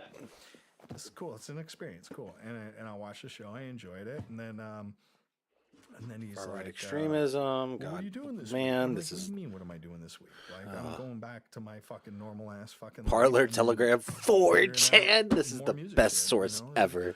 well, you Best should source. Come to Montreal. Fucking. So he's like, I'm like, well, I don't drive. First of all, I had to get dropped off here, and I gotta fucking, I don't know, I gotta figure out actually how I'm getting home. Actually, you know what? As a matter of fact, I think I had to borrow $50 from him. I had to ask him. I did. I said, dude, I don't want to be that guy, but can I borrow $50 so I can get the fucking GO train back to Niagara Falls? Because it's like 45 minutes away. It's gonna be like hundreds of dollars for a cab, but I can wait till morning and then get on the GO train and go back. And he's like, yeah, sure, dude. Humor is brought up in this paper too. Yeah, use of irony. To Montreal, if I can't afford a fucking train ride home, he's like, no, just fucking come on the bus, fucking idiot. And I was like, all right. So I got on the bus with him, his tour bus, and then we drove up there. And of course, it was all night just chatting about dumb shit. Nothing music, nothing, no business. The humor no, layer.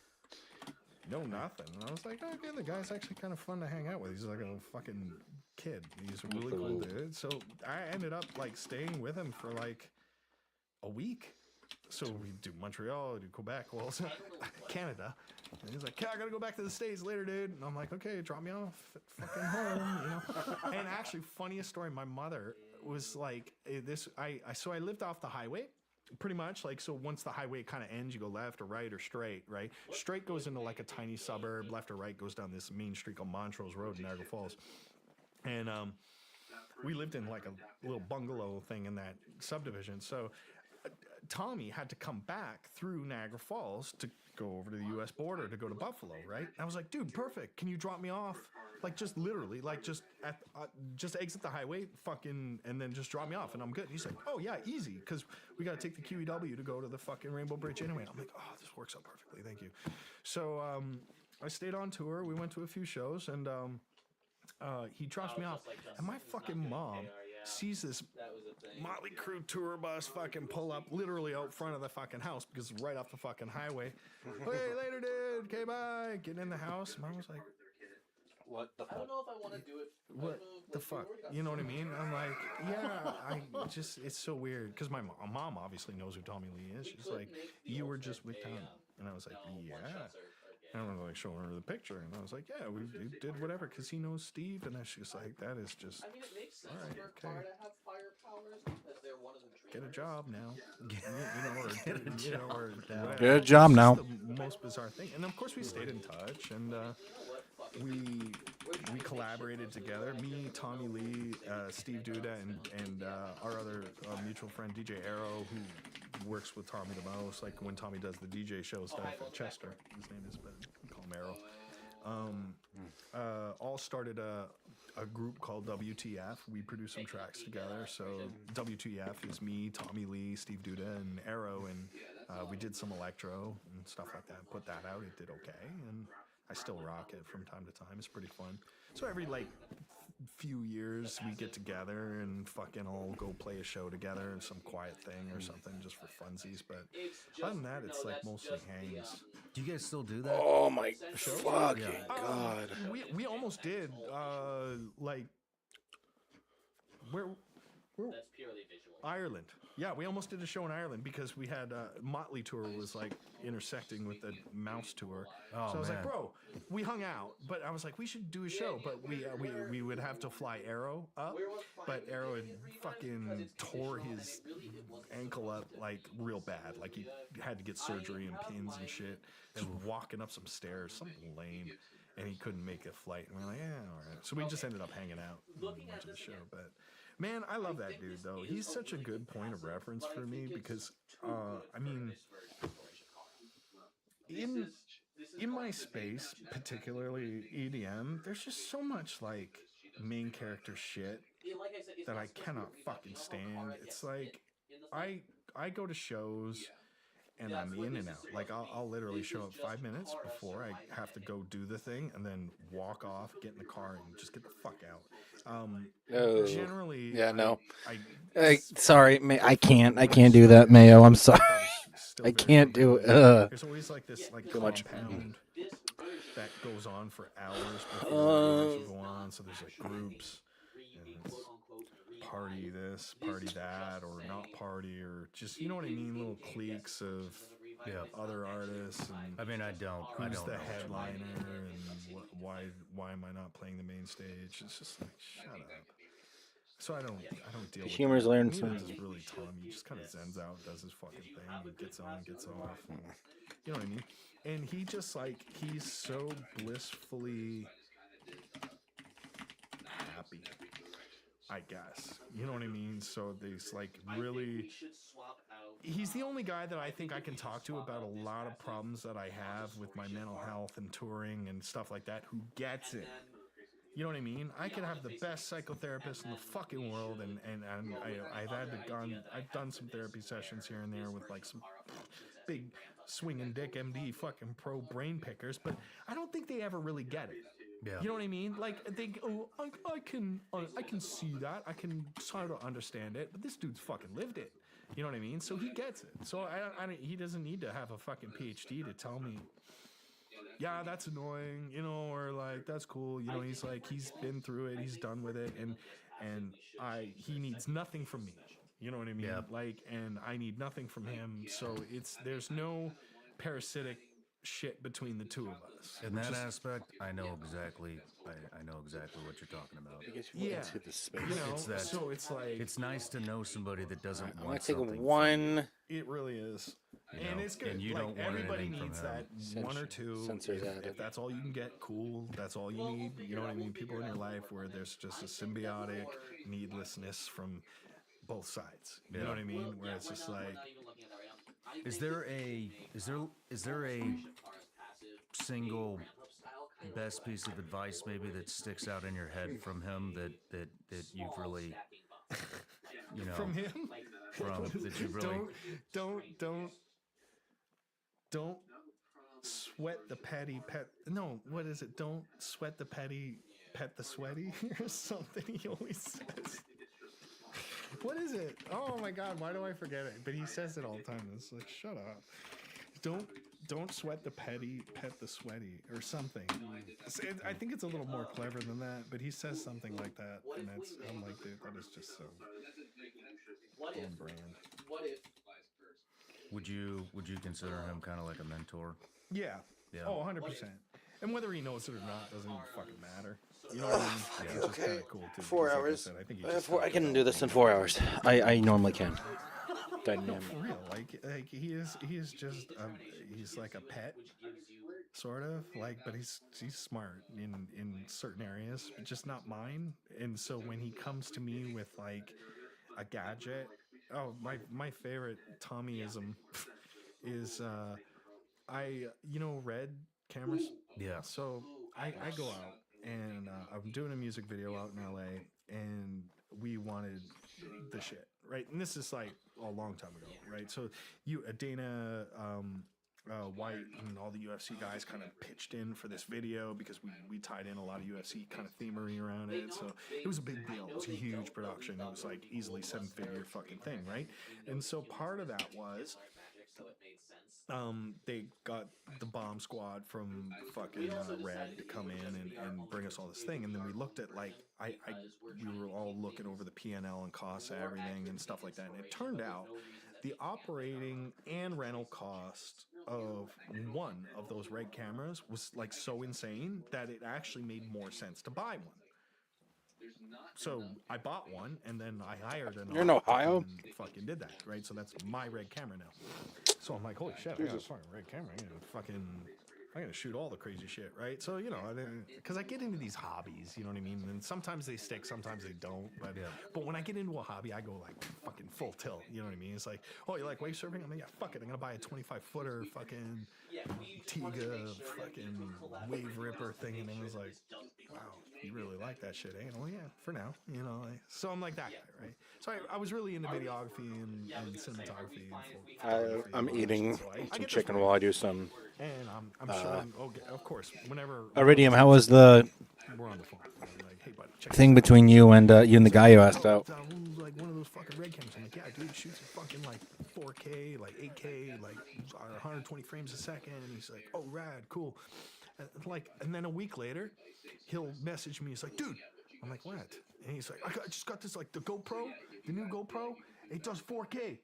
And I'm like, yeah, but and he's like, yeah, no, but it's the same as your fucking red, dude, but it's like this big. And I'm like, yeah. And he goes, dude, it's 4K. It says right on it. And I'm like, it is, but it's not, Tommy. It's not. He's like, I don't see the fucking difference.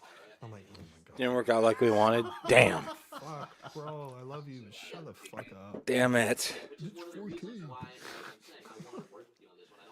That So you sucks. never really got into the. You never really got into the party. No. Yes. How do I? No. Festivals and stuff. No, I'm too socially awkward for that. Actually, one of my worst memories was like trying to be that for like half a second. There's a guy I really like. His name is Jeff. He goes by the name Excision. He does like drum and bass and dubstep, like the really like whoop shit. Basically, so he's killing it. He's killing it. They were trying to push it along too And, fast. Okay. He would be. At least you have that standard. You know what I mean? Someone like me would just go with the flow. You know what I mean? It's just really cool, dude. Like if a girl was going way too fast, like I just go with the flow. But it's also because I'm fucking lonely. He's just killing it. And I remember Slushing. I hadn't seen him in like 5 years or something like that. And it was like, again, it was at one of these like artist compound things. He had his own little trailer thing, and then people just tend to kind of just pop by trailers and people they know or whatever. And they're like, hey, bro, you know, whatever. And I was like fucking 5 years deep, and I was just already a little hungover. And I don't know. I don't know if this is even true or not because I don't really remember it. What but needs to I opened up the be? fucking door, and Jeff was in there with like a whole bunch of like, you know, hangers outers. You know, probably some of them were actually his friends, but just like whatever. You know, it was like a whole big party thing. And then when I What came, needs to be I don't clarified? remember how it went down, but I must have made noise or something like that. I wasn't being rude or anything, but I was just like, everyone's drinks just like Entrance to just silence, radio, yeah, and everyone's And looking at me getting like into what are you doing in those- here kind of vibe. You know what I mean? But I'm just trying to talk to Jeff, but everybody's watching Dead Mouse talk to a How it- you know what I mean? And I was like, fuck. But I'm just trying to talk to Jeff, but everybody's watching Dead Mouse talk to Excision. You know what I mean? And I was like, fuck. Hey, like, I don't even know what to fucking say, right? Cause now, like, I'm being auditioned. You know what I mean? It was just really weird. And I was like, hey, man. He's like, hey. And I'm like, good to see you, man. And I just kind of walked out. You know what I mean? Because it was just so weird, you know? It's like, I was like, fuck, I'm never doing this again. Unless I truly know the guy. Like, there's like, I can count on one hand how many DJs or EDM dudes that I actually really like to just hang out with and shoot the shit. Who is somebody you really enjoy? Eric hanging Prince. I love that dude. He is great. He's fucking amazing. He's so chill. He's just so easygoing. He's a pain in the ass to work with. Don't get me wrong, but like in terms of like, if you want to do a show with him, like, oh fucking god, it's just like pulling teeth with this guy because he's as lazy as me when it comes to work. Great. Who is somebody you really enjoy? Eric hanging? Prince. I love that dude. He is great. He's fucking amazing. He's so chill. He's just so easygoing. He's a pain in the ass to work with. Don't get me wrong, but like in terms of like, if you want to do how a it show with happens. him, like, oh my fucking god, it's just like pulling teeth with this guy because he's as lazy as me when it comes to collaborations and putting in effort on a project that you're not really going to be permanently invested in anyway, but it's going to be a one-time thing, you know? Yeah. So, like, bless him for that. Like, I'd be the same too. But just like as a dude to go have a dinner with and just talk about how's the farm, you know what I mean? How's fucking Sweden. What's new? You know what I mean? Then that's my dude. I love him.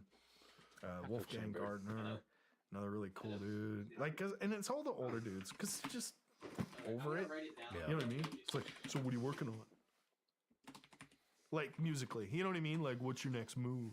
Like, fucking Sweden. What's new? You know what I mean? Then that's my dude. I love him. Wolfgang Gardner, another really cool dude. Like, and it's all the older dudes, cause it's just over it. Yeah. You know what I mean? It's like, so what are you working on? Like musically, you know what I mean? Like, what's your next move? Like, you think I want to talk about that? You know what I mean? Yeah. I'm like so vested in this, especially in like this kind of area of fucking music that I don't even like anyway. And now you want to know like what my big Grammy aspirations are this year? Like, fuck off, dude. Like, Man, I find that so odd that you're not even you don't really like EDM. no, I don't hate it. I don't hate it. I don't It's not your- detest it. it's not your- I'm not up there hating my fucking life going, look at all you idiots. Oh, you It's not fools. that. It's like I don't listen to it. Yeah. How about that? Yeah. Okay, you know what I mean? Like if I want to relax and just zone out or be inspired, I'm not inspired by modern day EDM or my own. You know what I mean? Like, so there, I'll throw myself under that bus too. You know what I mean? So a lot of people like kind of might Think take it that out of might have context when they say, flopped. "Oh, I hate EDM. Well, I don't- get it, man. I No, don't. I I- never listen to any of my interviews. Half the time, I don't even remember what the hell we talked about in there, because But I get it. But you don't hate it. You I know don't what I mean? hate it. It's I love it's doing my job. It's just that's I'm not just- your I'm therapy. very self-critical. We're making someone else's fucking content right now. You know what I mean? Like that's the way I feel when I'm up there. So I'm not up there, like I said, being you know what I mean? Here we go again. You know, I mean, maybe that's a little bit of the attitude. I think that's like sold my shit. You know, because it's kind of funny. It's I'm not malicious about it. I'm not like spiteful, but It's you. The nice it's just buster. me being me, and that's it. And a lot of people really Easy like, lemon squeezy what is cowabunga. that Let's shit, Marmite? blow the popsicle stand. Yeah, Cool your chats. love it. I'm just gonna Love it. save these. You know what I mean? It's like I like Screwed being you in that really room. screwed the pooch You know, on I this don't one. like- That's I it. Yeah, that's can't kind of imagine good. what it would be like. Holy if everyone just macaroni's in fucking D too. loved Makes it. sense. Hang on, Buckaroo. Timber. You know what I mean? Like who talks shit about Radiohead? You know? What's that guy's day like? Like Dang like, nabbit, having gone drats. through all my inbox and not getting a single use. That sub son for of a no gun, reason, scram. that sucks. Frick. It's like This hey, final who straw. goes, Radio, fucking Tubular Rage Scoot. Against the Machine. Well, this ain't just. Terrible. It's just a Do you- pity. I Said mean, no one. You know what I mean? Do you get pressured a lot to partake in the party? Oh yeah.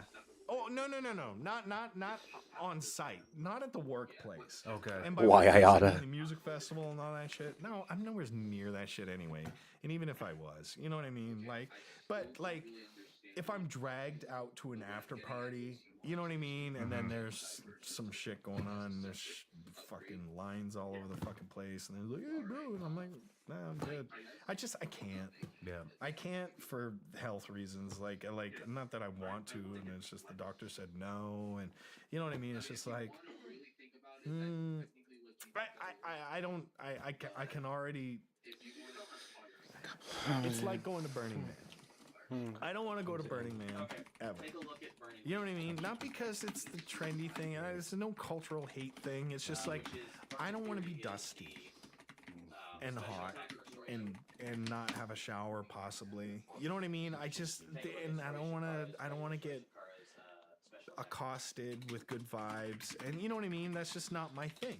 You know what I mean? I'm not into that. So I don't need to try it. As well as.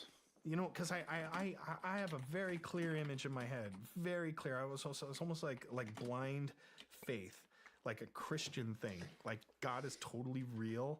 Belief in my head that I will get dusty, and I'll just be irate at all the good vibes and plur and peace and love and open your mind and just let it go, kind of thing. I am just so faithfully sold that that's what will happen, that I won't do it. It's the same way I feel about drugs. I don't think I'm going to have a good time. I think I'm going to freak the fuck out, go into cardiac arrest, possibly die. I don't know. But either way, it's going to end with me in the hospital or me being, oh my god, you see that guy last night? Yeah.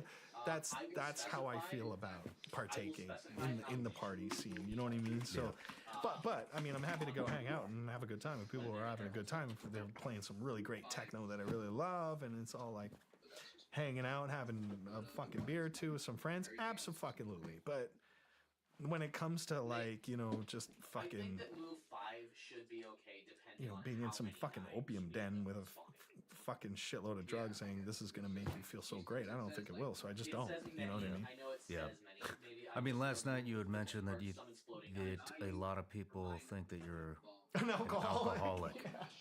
Yeah, that's a funny one. I saw a few posts on that. It's like, oh man, we really got to talk to Joel about his thing because the only time people ever see me is when I'm on stage, right? Mostly, right? And I have like 3, 4, maybe on the top end 5 beers, like over the course of like 2 hours, just to take the edge off, because it's like it's a lot. It's a lot of sensory input. It's the loud music, the monitors, which I need loud because they have to overpower the mains, because when you're mixing, you know, sometimes you can't have that delay, right? So you got to have your monitors, like basically a PA system here and here, and that's like in excess of 130 dB, which is already like fucking okay, I'm up, you know.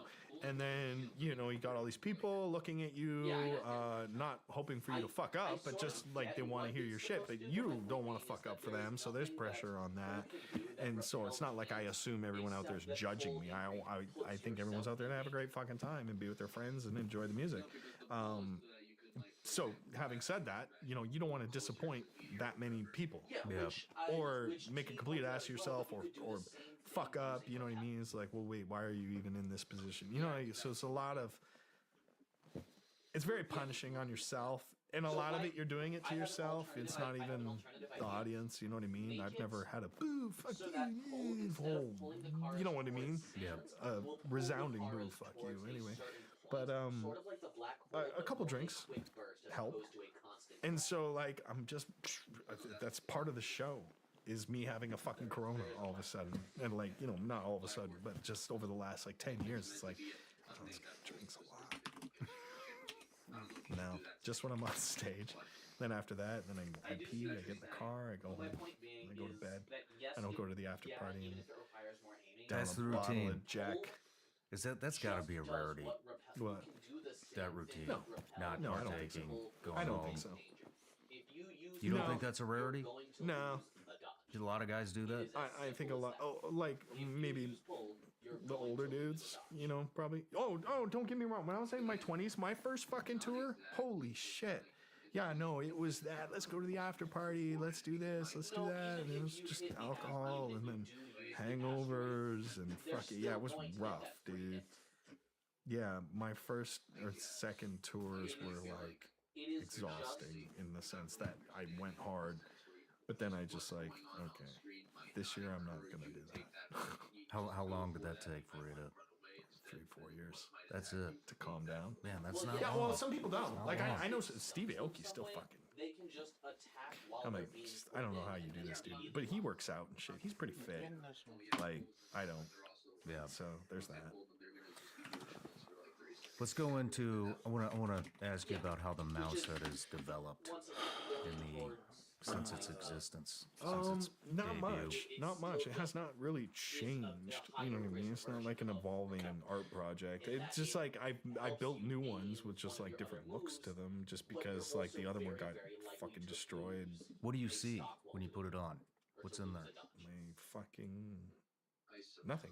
What do you mean? Like how? Like, can you see in there? Yeah, absolutely. That'd be weird if I couldn't see. Is there electronics in there? No. There's like a grill, and Okay. it's just perforated just enough that it looks solid coming this way, but out that way you're like, oh yeah, no. Oh, no I can see kidding. plain as fucking day. So you got like 360 degree. No. Just View. just this little mouth part. So like 180. Okay. You're looking through the Yeah, mouth. yeah. Just turn your head. I could have swore I saw No, wires coming out of it. There was one that was entirely covered with LED that had goggles on the inside, but So the whole thing lit up. It was like an LED mask, so I could draw pictures on it and do all this crazy light shit, and that was cool. And I wish I could still do it, but the problem is with that tech is it was so finicky. The upkeep on that stupid helmet, like, because it would have been great, like, if I would be playing in the same couch in the same quiet room every night where I could just kind of put that thing away and do that thing. But everything that you do for that touring purpose has to be built fucking robustly, because that thing is just going to get beaten the fuck up. It's going to be in road cases, airplanes every fucking day, and like that head required soldering every fucking stop because a LED broke or an ear broke or something like that. So it was just maintenance, and I rocked it for like almost a solid year. But then it was just like, this thing is such a pain in the ass. When I stopped wearing it, half my crew were like, oh. You know what I mean? Because it was literally one of the jobs was to solder this back on, get this battery working again, or this cable got disconnected somehow, or yeah, it was, and it was heavy. It was a neck breaker too, so I could only wear it for like a little bit, and then I'd have to replace it with one that looked exactly like it but didn't have the electronics in it, that wasn't on. So we called it the dummy head. So it was like ultra light, but it looked like the real one. Yeah. So it was such an operation. It was like, fuck, what a stupid idea. Wear a mouse head, they said. It'll be fun, they said. In the name. In the name. Where did the name come from? The name came from, long story short, a mouse crawled into my computer and died on my GPU, and it just reeked up my whole apartment. And I'm like looking around everywhere in my apartment for this like fucking carcass, because you just smell it. You know what dead shit smells like, right? And it's like, fuck me, man. And I'm like cleaning everything. It's like the last place you're gonna look, right, is inside your PC, and your PC's got like a little fan in the back too, so it's just blowing this fucking smell around. And I remember I was on some internet like chat room on IRC, and my name used to be like Halcyon 441 because it fit in the thing. And so I would go into this group that I had a lot of familiar friends in and stuff like that. And then I would tell them, oh my God, guys, I found it. There's a fucking mouse like that got fried on my GPU, like inside the tower, and the fan's just been blown out of the small tower. And I was like, oh, fuck, that's nasty. There's no way you would have found that. No, because I had to change a GPU. That's the only way I found it, because otherwise I don't need to open up my computer, right? It's good to go. And I was like, fuck, and they're like, dude, that's so fucking gross. No. And I was like, ha. So that was kind of like the story of the day, right?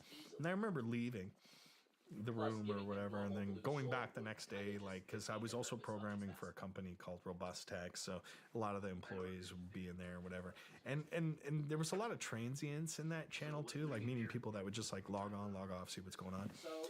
So there's always like someone new. It wasn't just the same 20 people. It was like about 100 people in this room, and then when I would get back on, I'd be like, hey, morning, and everyone's like, hey, oh, it's the dead mouse guy. So they would say the dead mouse guy. They kept calling me the dead mouse guy, and so I'm like, "Fuck you guys, dude! Like, come on, it's not funny." And then, and so I just decided to get on the joke. So I changed my nickname to DEADMOUSE. But then, you know, on FNet, when I go to fucking return that and say, "Give me that nick," it would do DEADMOUS because the E was one character too long. You can only have 8 characters as a name on FNet, right? You couldn't just have a long name. On Dalnet you could, but on FNet you couldn't. So I had to trim it down. So I had to do DEADMAU5, which is like the elite speak version of mouse, like, you know, all these, say Haxor, right? Like H4X0R, you know what I mean? It's just kind of part of that Cyrillic, using a number in the place of a letter, kind of stylization of a word. So I changed my name to like Dead Mouse with a 5. And I'm like, basically, like, it was they're happy. Now everybody knows it's me, right? Like, kind of thing. And I wasn't really actively putting out music as Dead Mouse when I did that either. And so then when it came time, before the Mouse Head even, to release like Faxing Berlin and some of my first tracks that actually got picked up, I was like, I didn't have a name. And they were like, what? It's going to be the Halcyon 441 shit? And I was like, actually, let's just do Dead Mouse. And I go, yeah, let's just do Dead Mouse. Fine. And they were like, what? And I was like, yeah, because, like, you know, like, I think all good DJ names should be 2 syllables. And they're like, what are you talking about? And I go, have you ever heard a crowd go, Tiesto? No, it's always like nah, nah, nah, nah. And I'm like, Dead Mouse. And I go, okay, now imagine a whole bunch of people yelling Dead Mouse at the same time. How fucked up is that? That's pretty funny. And they're like, okay, whatever. call. You can pick it, man. Like, go for it. And I was like, Dead Mouse. I'm doing it. Well, yeah, but do you remember, Like, also Jay-Z is Outer already Dust's taken. move where he just dropped stars So, out of the sky and you When couldn't you tell when you so- look back at your catalog over the last 28 years, maybe more, no, less. what I mean, which tracks of your music really, I mean, do you enjoy? Not the fans, not But remember, we also have that. just you. Well, lately it would have been my Where's the Drop? Because I actually wrote a symphony and nobody Also, knows remember, or cares. we Well, are- I don't sure, know if you were here the this fans do. morning, They love we're- it. But so that me and instead Gregory of giving, Reverett wrote a iframes so symphony. that people- I've always so wanted to write a stars symphony, can only be and hit it's by one it's an attack. 80-minute long Overlapping fucking attacks will do symphony less Wow. damage. of So if actual you're shit hit by two and it attacks was at the scored. same time, this only applies if they're at the same time. I did the Those original attacks score, will and deal then Greg slightly did less the damage, so you'll transcription. still take more damage than one attack, And then but it you was won't take 2 times performed the by the damage if you get Finnac, hit by 2 attacks. which is like an 80-piece orchestra. And we did 2 shows at the Wiltern Theater in Los Angeles with 80 players. Oh And man, it's all music you probably wouldn't even know, like, or it's none of my hits, really. Like, maybe some abstractions on some of them, like Monophobia and Avaricia and Imaginary Friends, but they were all, like, super orchestrated. And because I noticed this kind of trend in EDM with the old timers, I like to say that, the us, of dudes that have just kind of taken their classic songs and then had them reimagined by orchestra.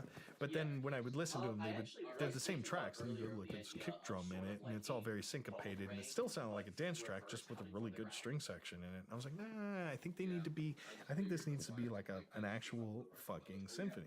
Like, let's write a fucking, like, I need this, you know what I mean? Like, I want to make music in the way that the fucking Prokofsky back way back when, like, do a legitimate orchestra, no bells and whistles, no here's a symphony playing with some EDM sprinkled on top. No, fuck the EDM. Let's just make M. You know? no kidding. Yeah, it was really cool. When did you do that? Yeah, the indicator is that the ground 5, will, 6 is that years the ago? ground will crack and then Yeah. the rock will go I up, still have and the we'll call score it and anti-gravity. everything. It's really cool. Where- It was just like one of those things that I've done that I was like, wow, that was really cool. Like, I'm especially proud of that, and I've always wanted No, to I do mean, we're that. going to take And it was Orion's- neat we're hearing going it, to change you know, from being small rock sitting to there small rock surrounded by because like Orion's 80 belt is a fucking star top constellation. tier So fucking it would players work. play shit And then that we're you going to wrote. make It's, this you're like, one holy fuck. a rock Very cool. Yeah, it was so that the we have coolest two rock fucking experience. Where can I find that? It's just called Where's the Drop? You can Google Are it. you on the I will. It's just not, it just like, because it's just not, it wasn't pop, you know what I mean? But like, I didn't care. Like, it was something I wanted to do, and Tidal really helped out with that. They helped fund it, because that shit is not fucking cheap. That is way over 7 figures to pull something like that together, because you got all those players, all the composers, the conductor, John Beal.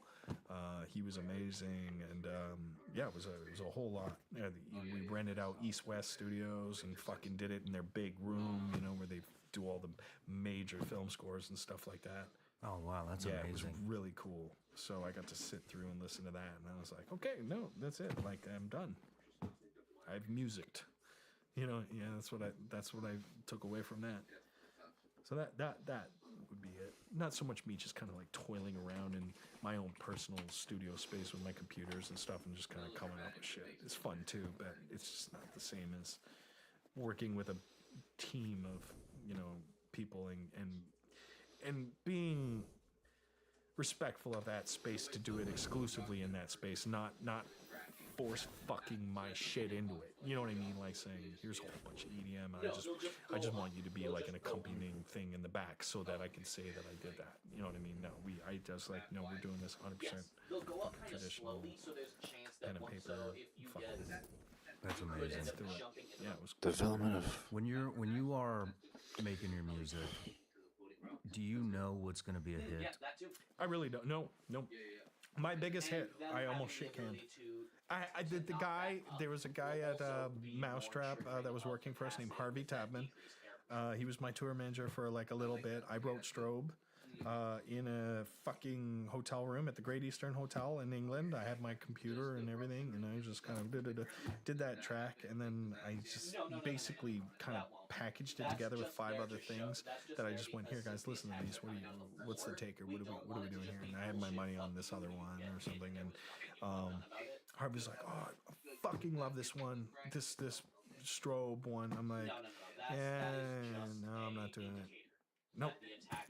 I refuse. No, it's not there for me, like the sound and he's like, but mate, you gotta put it out. I'm like, no, dude, it's not happening. He badgered me for months.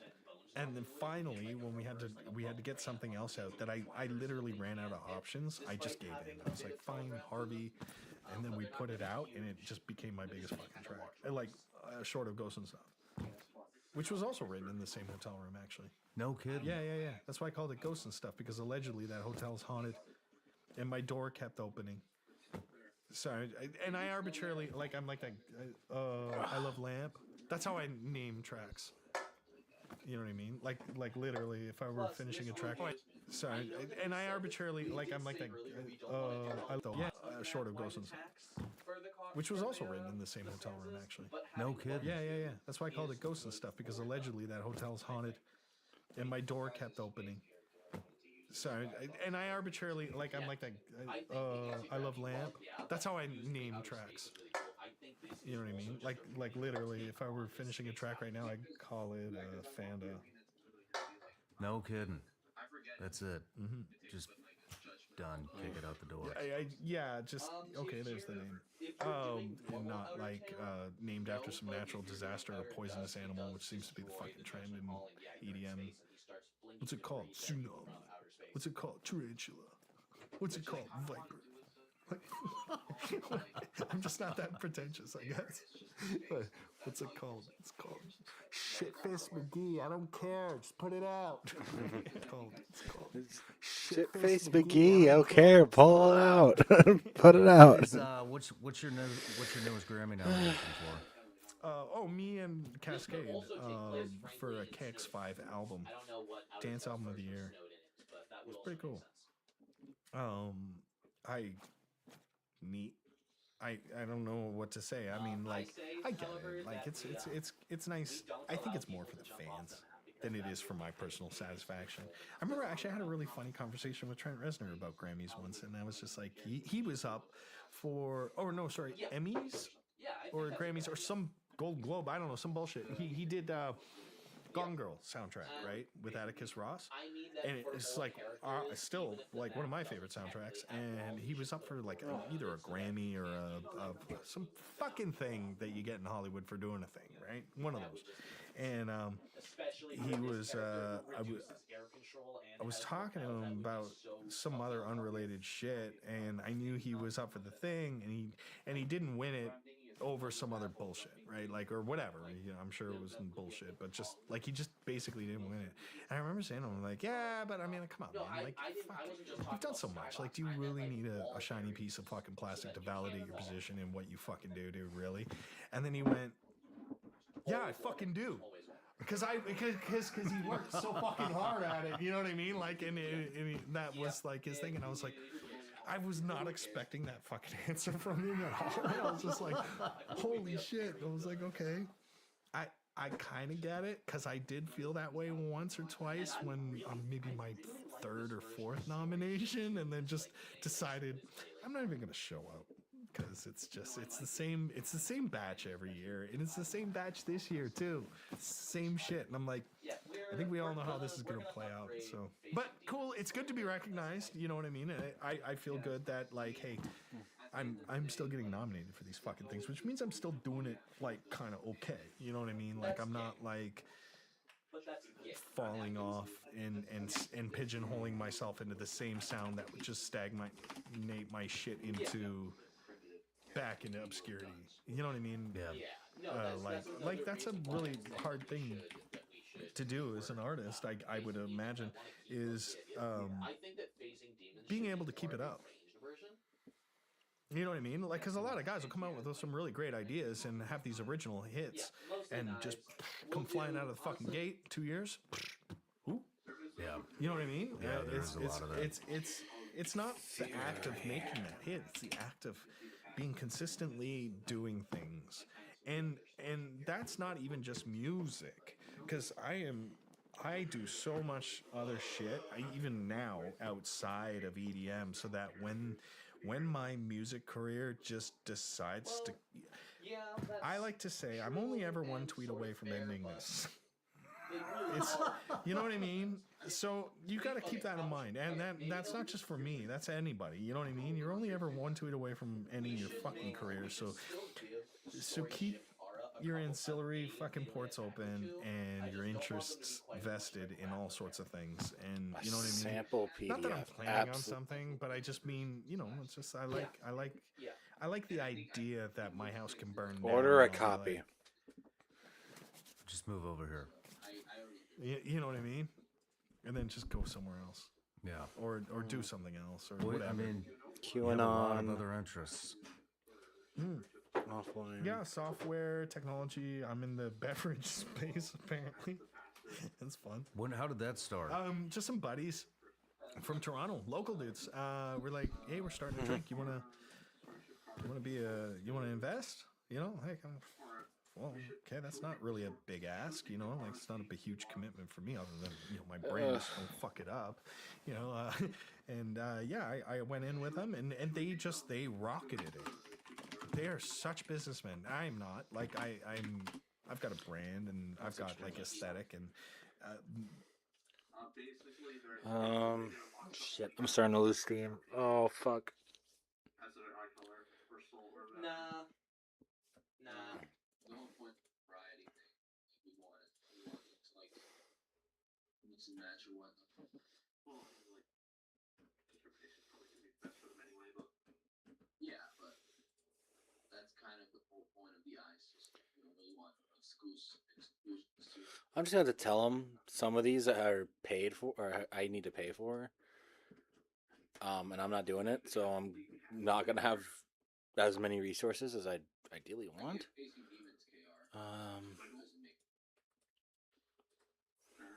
DOI. Like again, the way I see it, if you are acting out of justice, you have to, or out of a sense of justice that you deeply have towards yourself. Like obviously, maybe Gus Trust isn't acting in the most morally correct way, but he views what he's doing as extreme justice for his country. Yeah. So,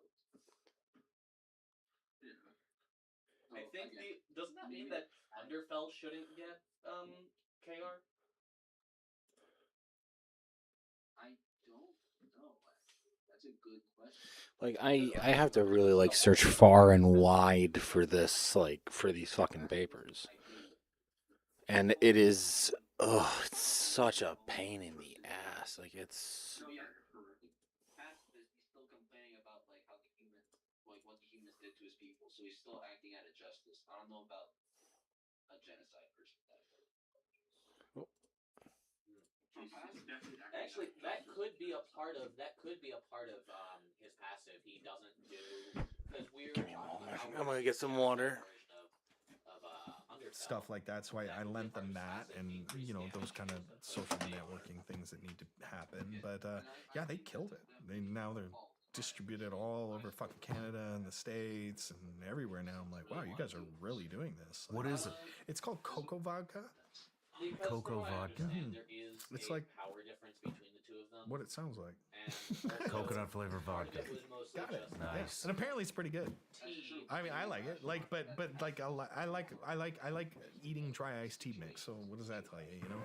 But I like a lot of people like it. So people come over. Like I know, and I tend to associate myself with like I said, people that won't blow smoke up my ass because there's nothing more I can't stand than is a fucking yes person.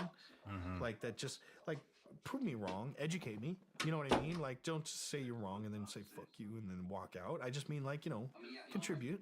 And then I'll learn something, and that's amazing for both of us, right?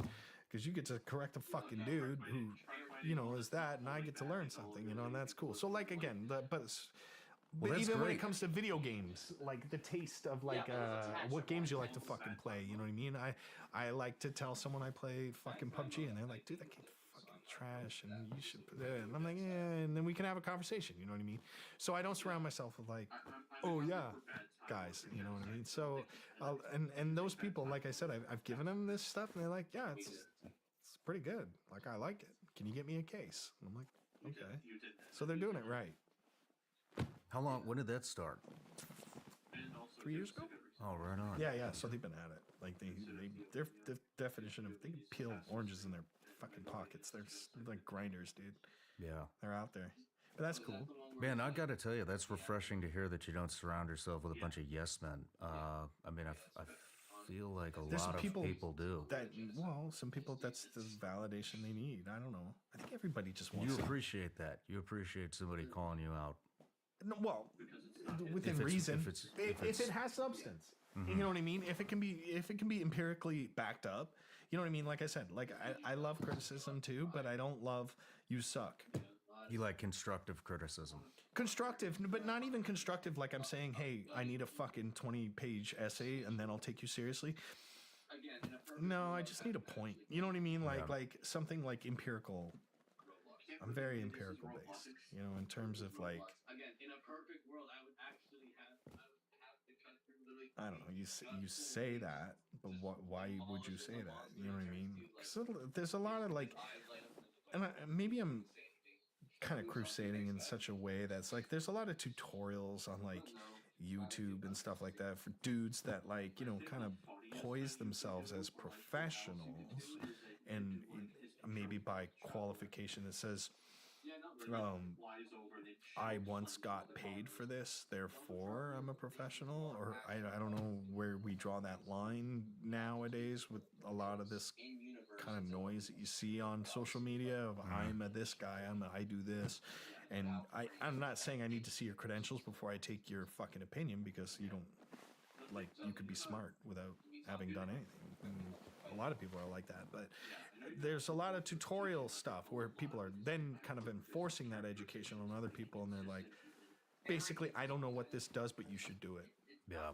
And we should all just homogenize our sound to this, you know, use this limiter at the end of the chain to make it as loud as possible, when empirically you'd be saying, hey, let's strip all the dynamic range out of your track so it'll sound shit in a nightclub, but it'll sound really great on your earbuds, you know what I mean, which kind of is a play, I suppose. And then when they're kind of called out on that bullshit, they're like, well, that's the style.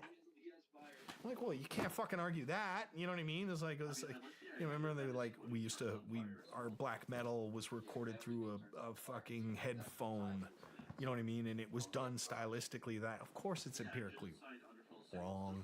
You know what I mean? But then they like to hide behind this art wall. Gotcha. To hide their ignorance. Yeah. You know what I mean? So like that I don't like. Those are the kind of arguments I knew. Is hiding behind art. You know, hiding ignorance behind art. I hate that.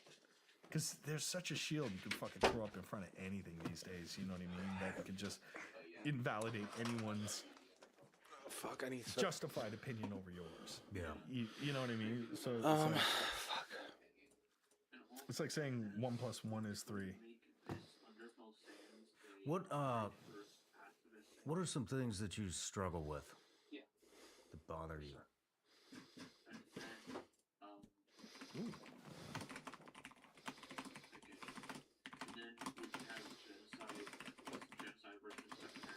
Being social, I think. You'd like to be able to improve how social you are? being people that I like. You know what I mean? Like I said, I mean, I don't know. Like, I mean, I've known Tommy for like 20 fucking years. You know what I mean? And I still feel like maybe there's like just some shit about him that isn't what I would want. You know what I mean? Like to be like or something like that, but I've just never seen it. You know what I mean? But like I struggle to kind of be a person that I respect. You know what I mean? Because it's hard not being myself, which is this kind of like abrasive dude sometimes. You know what I mean? Like in situations, you know what I mean? It's like I can make a conscious effort not to be a dick to someone I think I should be a dick to.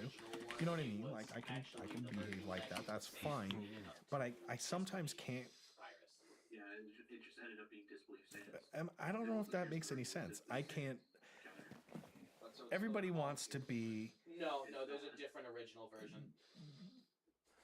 liked, I guess. You know what I mean? To a degree. Or, you know, I don't think anyone really wants to be hated or villainized or whatever. Nobody probably gets any satisfaction out of that.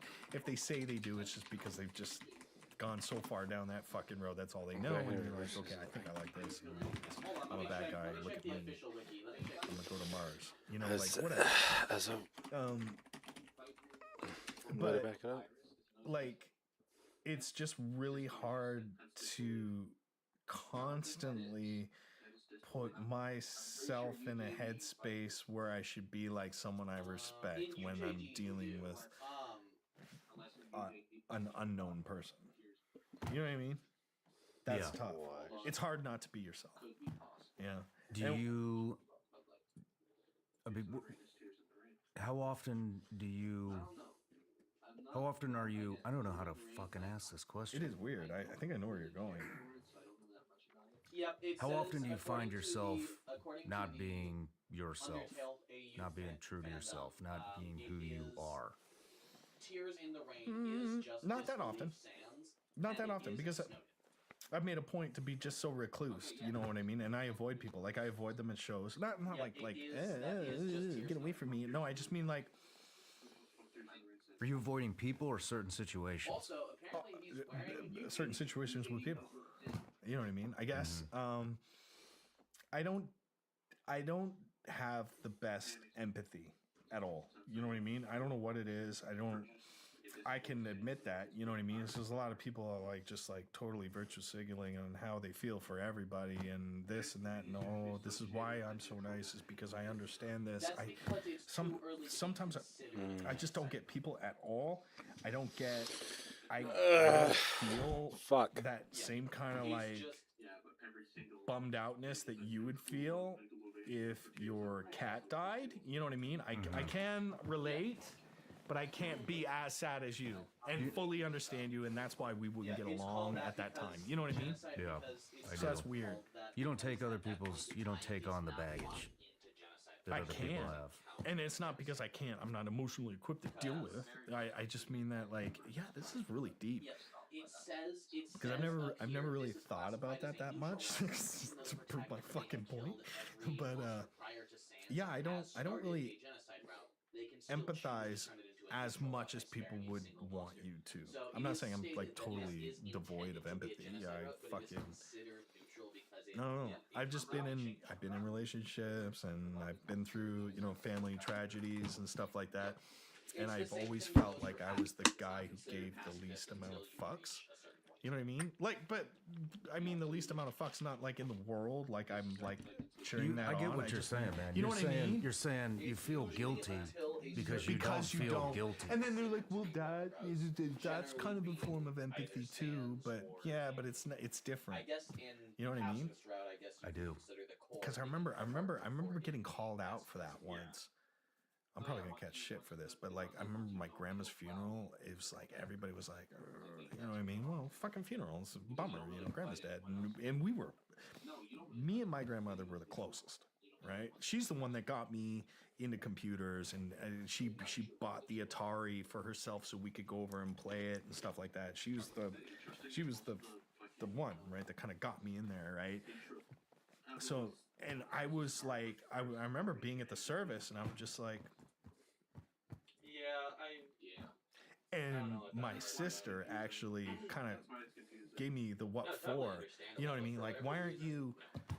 And then we got in a fight over it. You know what I mean? Like, no, not like on site or whatever, but there was some friction there. You know what I mean? I'm just like, I don't know. I'm not that upset over it. You know what I mean? Not like I'm glad. I just mean that that's what happens, and you know what I mean? Like I don't want to put myself where You're you're gonna at. dwell on it. Yeah, and You know, whatever. It's so, and it was really weird, and that's where I was like, fuck, man, am I just to show that this is am I different. gonna grow up to be a fucking serial killer? Like, what's going on here? You know what I mean? That made me question a couple fucking things. So yeah, that's and I haven't even really thought about that until you literally just brought that up in like fucking 20 years. So that's really weird. But yeah, I guess that's if I could do better at that, it would be at that, or at least faking it. You know what I mean? I don't know if I mean I don't think there's a reason to fake it. I mean, people. Well, yeah, It's because like then people people like won't ask you that to- weird. Why are you so weird, dude? People like to, man, I don't want to say lower themselves, but they like to dwell on stuff, Fuck. you know, and it's they don't want to leave the tragedy or whatever they're in at the moment that's keeping them down. You know, they a lot of people, I think, they dwell in that Yeah. space. Yeah, but it's not even just that. It could just be a simple, basic. It's like it doesn't have to be that heavy. I just mean like even things like where like I had some fans come up to me at an airport once, and it was the worst possible fucking time to come talk to me. Like I was so fucking pissed. Long story short, but like I just like this shit went down with my fucking tech and I had a show and I was like on zero fucking sleep and I'm losing my fucking mind because this piece of shit software was doing this thing. Anyway, it was enough to throw me into a murderous rage. And these people came up to me and I didn't know who the fuck they were, right? They just started talking at me, right? And I'm just like not having it, right? And just like, and I said, would you just fuck off? You know, like basically, like I don't know who the fuck you are. I didn't know not fucking talking about shit. You know, I'm sure there's one out there. What are you looking for in a woman? I don't know. I Yeah, don't you know. do. I'm You not. know. I'm not looking for a woman. You know what I mean? I'm looking to like It's thundering outside. figure out what I'm fucking doing this week. You know. Honestly, like I'm kind of over severe thunderstorms.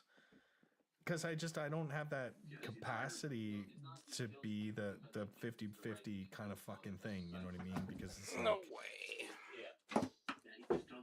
I used to always wonder, why do actors always date actors?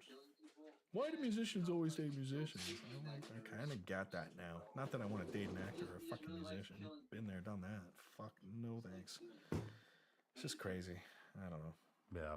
I think maybe as I get older and wiser, I'll calm down and Who the fuck get is a Jerry? more solid routine. Like some dudes are great, fucking at that shit. Like Cascade, fucking amazing. He's got a wife, and 3 daughters, and he tours like a motherfucker. And he just makes it work because he's just a zen fucking cow in fucking India. You know, like he just goes with it.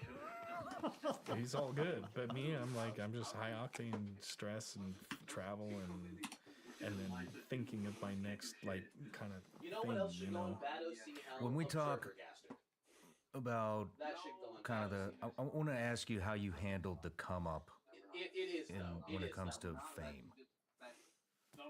How have you dealt with that? Like I said, I've It's always felt it's barely like a it's gasper.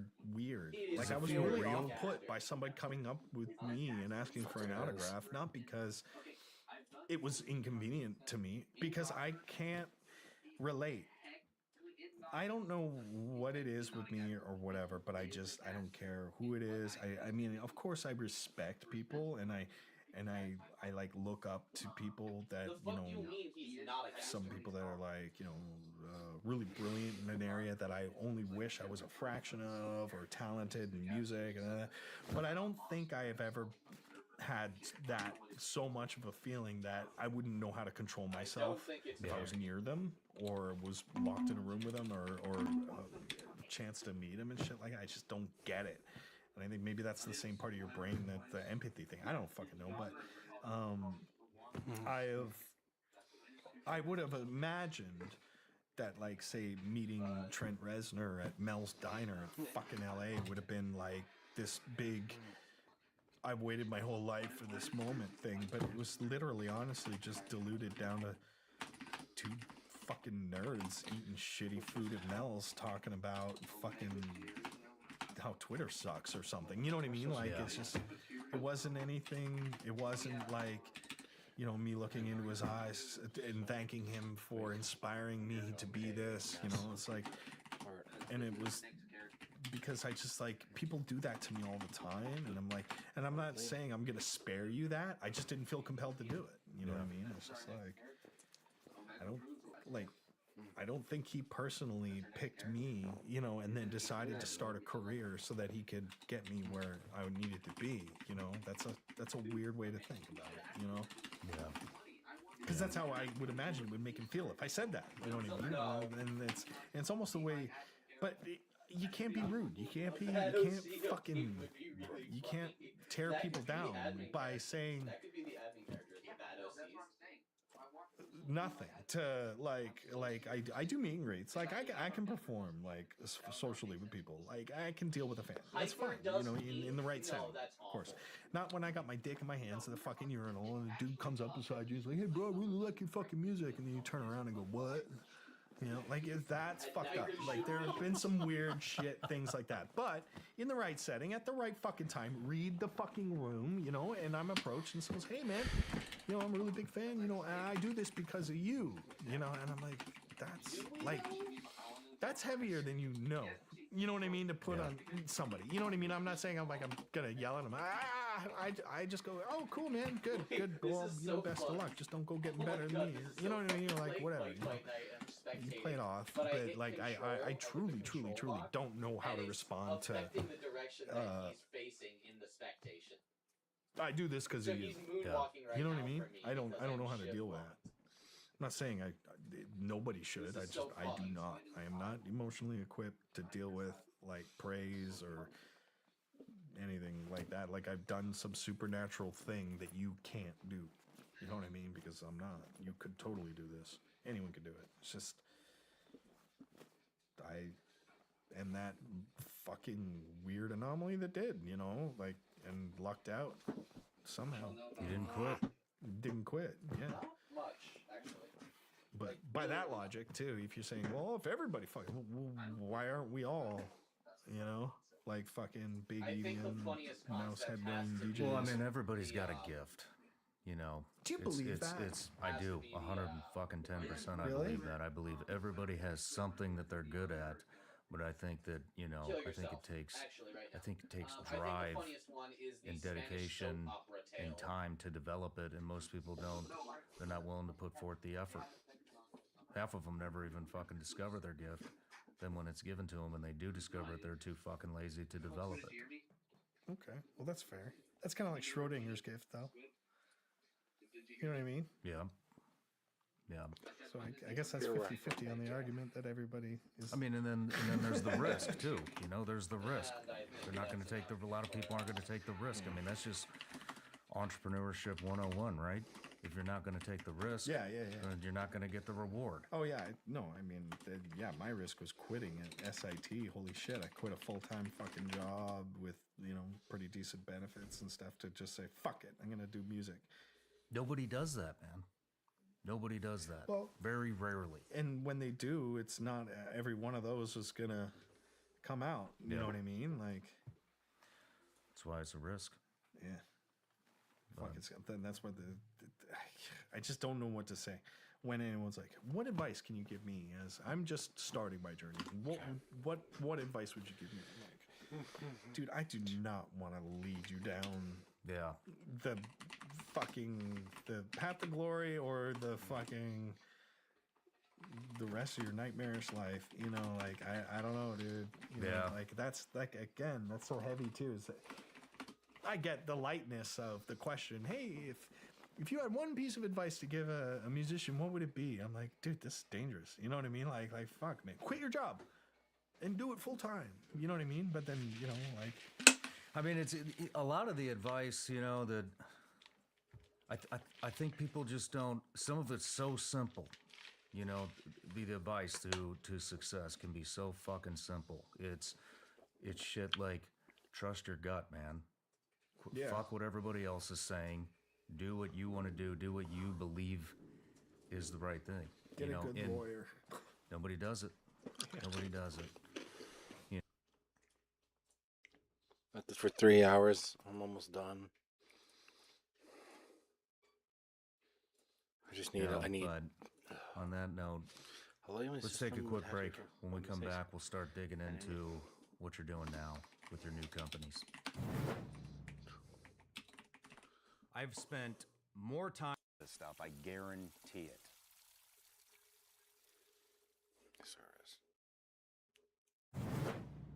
Ooh. All right, Joel, we're back from the break. You're so much chipper after Again? I've had a cigarette. Yeah. And we're getting ready to dive into some of the new ventures that you're going in outside of music, but you have a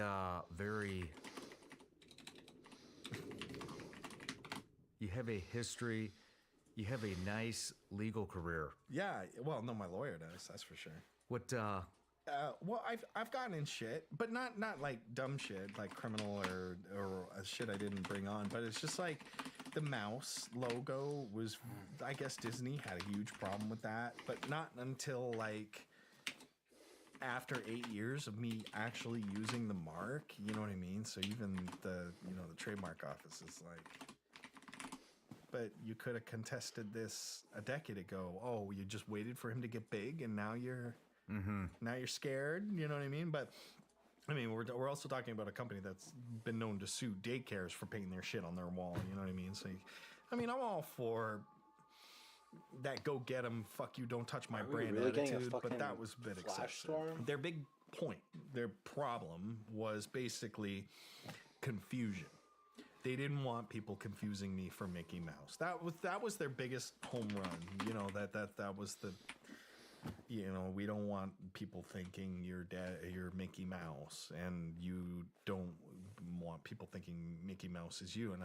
And basically, it's like just common sense. Like, I don't think my fans confuse my brand for yours. I don't think so. I don't either. think so.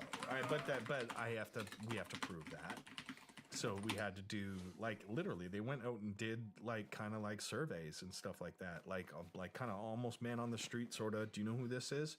And like, well, either yeah or no. You know what I mean? And then like, do you know who this is? You know what I mean? They're like, yeah, and they had to use that as part of the discovery process for this 7-year long fucking battle. That was 7 years. Something like that. Yeah. I mean, what's it like when you get it? What'd you get? A cease and desist? Well, kinda. They every I think it's like 5 years or so. I don't actually know. I should know this. I'm really my lawyer's gonna kill me for not knowing this because she makes it a point to educate me on IP law and all this stuff. And I actually do know a lot about it. But just this one particular thing is that you need to register and re-register your marks every period or something like that. So basically. 2%. Disney, McDonald's, whoever, right? Their registration like expires after a certain amount, but they've got someone already ahead of that. You know what I mean? So that it's literally rolls over and everything's smooth and all the correct things are filed to the UPSTO or whatever, or USPTO, and I guess someone fell asleep at the wheel of contesting it when I renewed mine, right? And then Disney kind of tried to proactively stop me from doing that. But all the while, Disney, being as huge as they are, more lawyers than animators, you know what I mean? They were also there were certain parts of Disney asking me to do things with Disney, while this other part of Disney was preventing me from, trying to stop me from using my mark. So they're like, no, true story. And this is kind of like how we got out of it to some degree, was that they wanted me to score the new Fantasia, and then they wanted me to stop being Dead Mouse. Interesting. Pick one. Guys, you know what I mean? It was really weird. And it was, it made some textbooks over like copyright law and stuff like that. So while they're trying to shut down Dead Mouse, they're also using Dead Mouse music in some of their stuff without even licensing it from me. Are you serious? Swear to God, it was a thing. And so we had to put a C&D back on Disney too. So all these little footnotes came up in the fucking thing, and I'm like, I can't believe this is so expensive. Like, because it is just to perpetuate it, to keep it going, just to keep like you got to pay lawyers. The Disney lawyers aren't working for free. My lawyer's not working for free. So this whole thing is just they won. They won. The lawyers won. Yeah, You know what I mean? that's how it always goes, Yeah, right? and we, as far as I'm allowed to say, have reached an amicable agreement where we can coexist. You know, that just I think like me and Eisner should have just duked it out in a room. You know, but it didn't happen.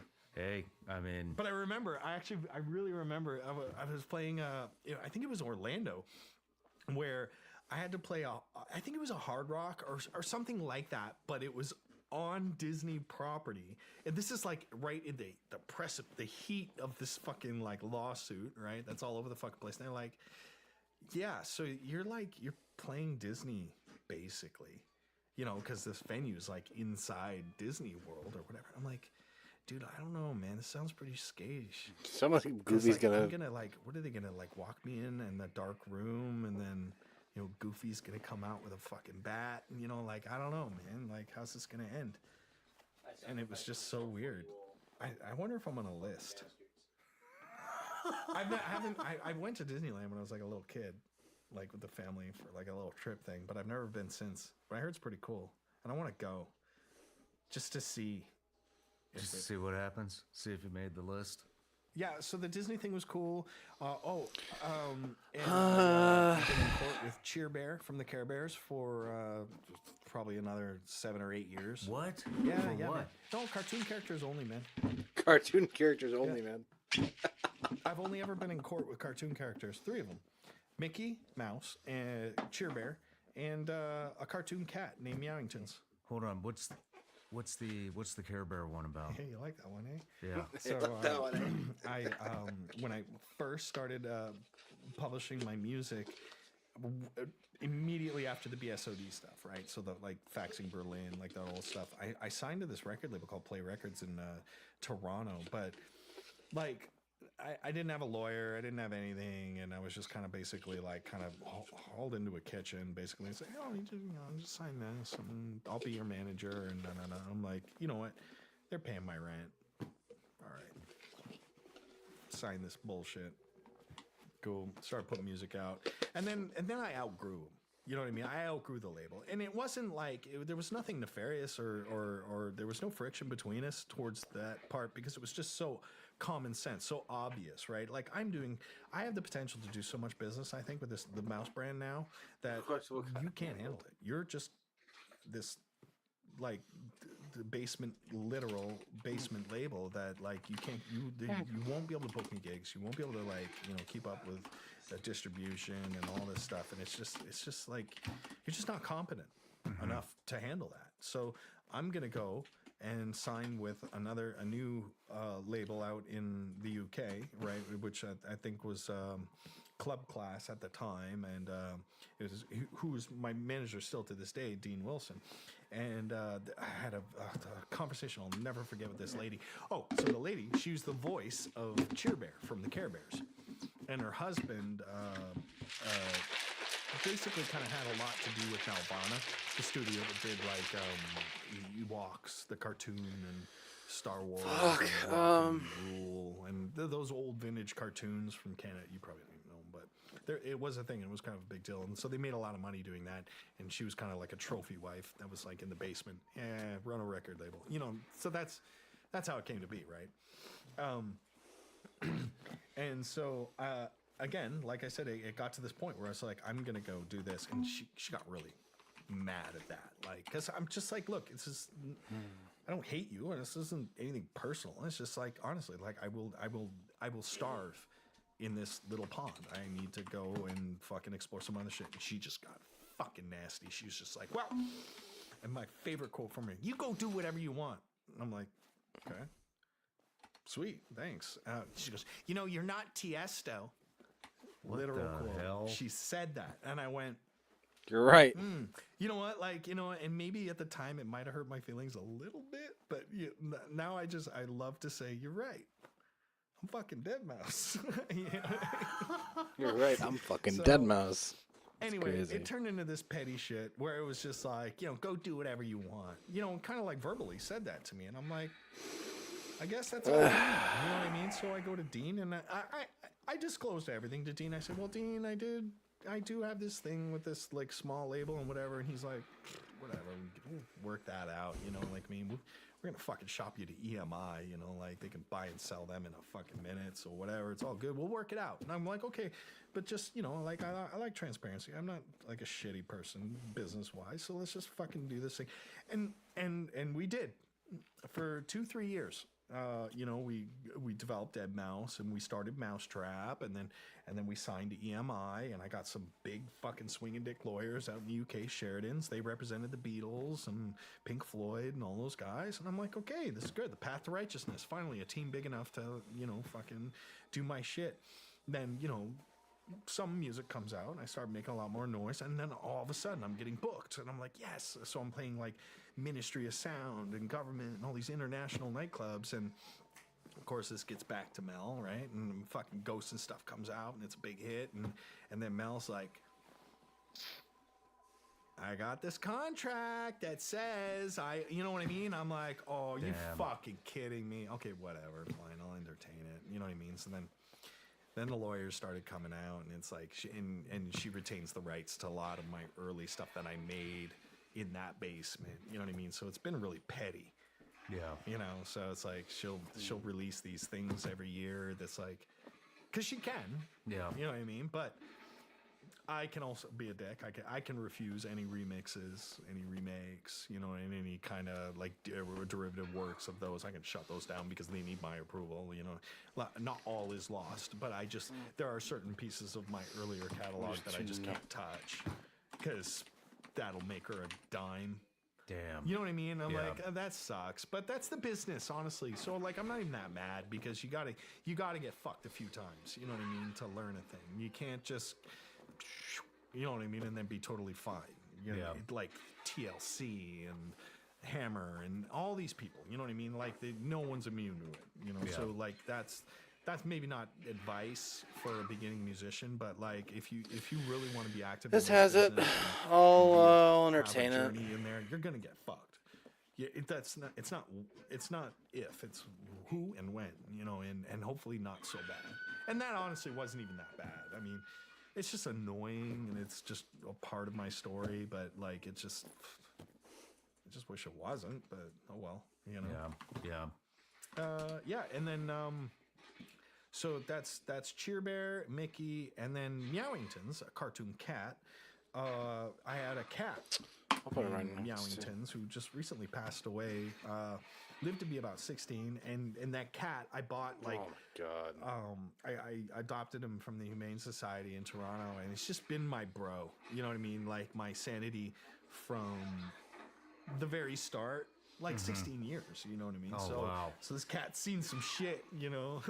But of course he doesn't travel with me. He just kind of hangs out the house. But he's just a little, you know, the little floor duster that comes and greets me when I get home. And you know what I mean? He's like my bro, you know? Like, so I love that cat. And so like, I'd share a lot of that cat's like kind of stuff with everybody. And it's like the cat had fans, right? So Meowingtons was like a big part of my brand. Like I put them on album covers, and we made Meowingtons merch and stuff for kids and stuff like that, and cat toys and all this dumb shit, right?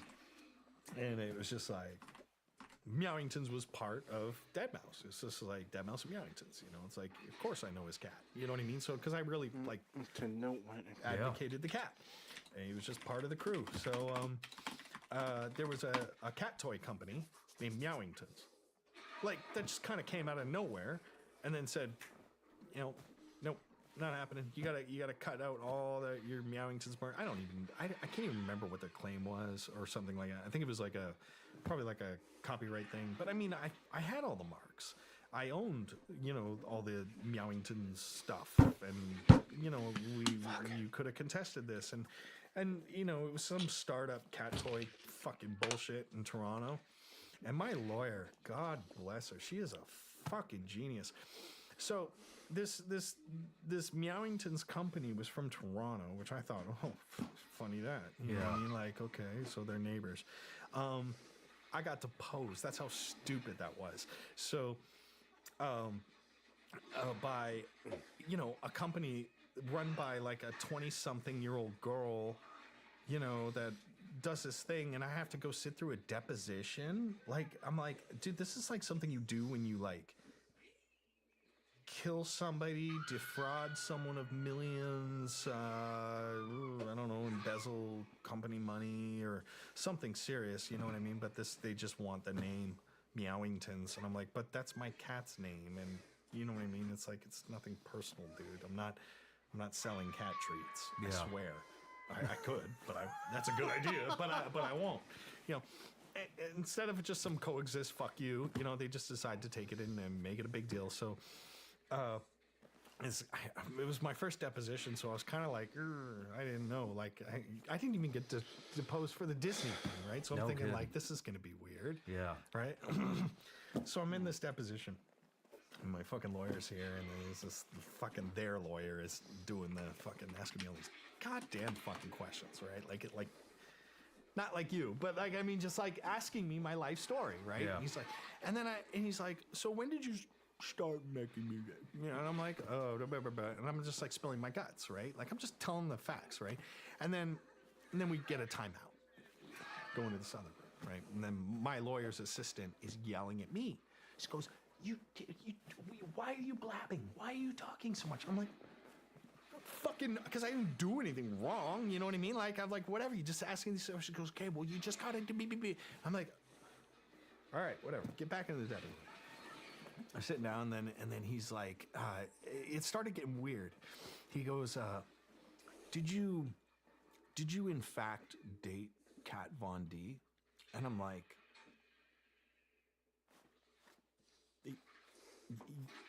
Google it. You know, yes. You know what I mean? Like, why? He goes, did you know that Kat Von D was very good friends with Lemmy from Motorhead? Yes. What the fuck are you, what are you doing, dude? Like, you know, and then he goes, did you know that Lemmy had a cat? And I'm like, no. Actually, I'm so proud. I didn't know that. That's pretty funny. Cool story, bro. Do you know the cat's name? And I'm like, no. You're gonna tell me, or do I have to Google it? Like, it just turned into like a big joke because this guy is like, he's like, I got him with this, and I'm like, hey, it's in there. He's like, did you know the cat's name was Meowingtons? I'm like, no. He's like, okay. Next question. You know what I mean? And then he starts asking all these stupid fucking questions. And my lawyer is like, shut up, you fucking idiot. You know what I mean? And then I'm like, holy shit, like, you can't say that. He goes, stop gaslighting my client, you fucking piece of shit. You're a piece of shit. And then the stenographer lady's like on fucking fire. My lawyer is just killing her. Like, and I'm like, oh my God, this is madness. Like, is this going to be my life? Is this a taste of, like, you know, like any weird copyright case that I run into with music or something like that? And then it turns out it was, and I was like, oh, dude, this is the worst. This is so TV weirdness. Stop it.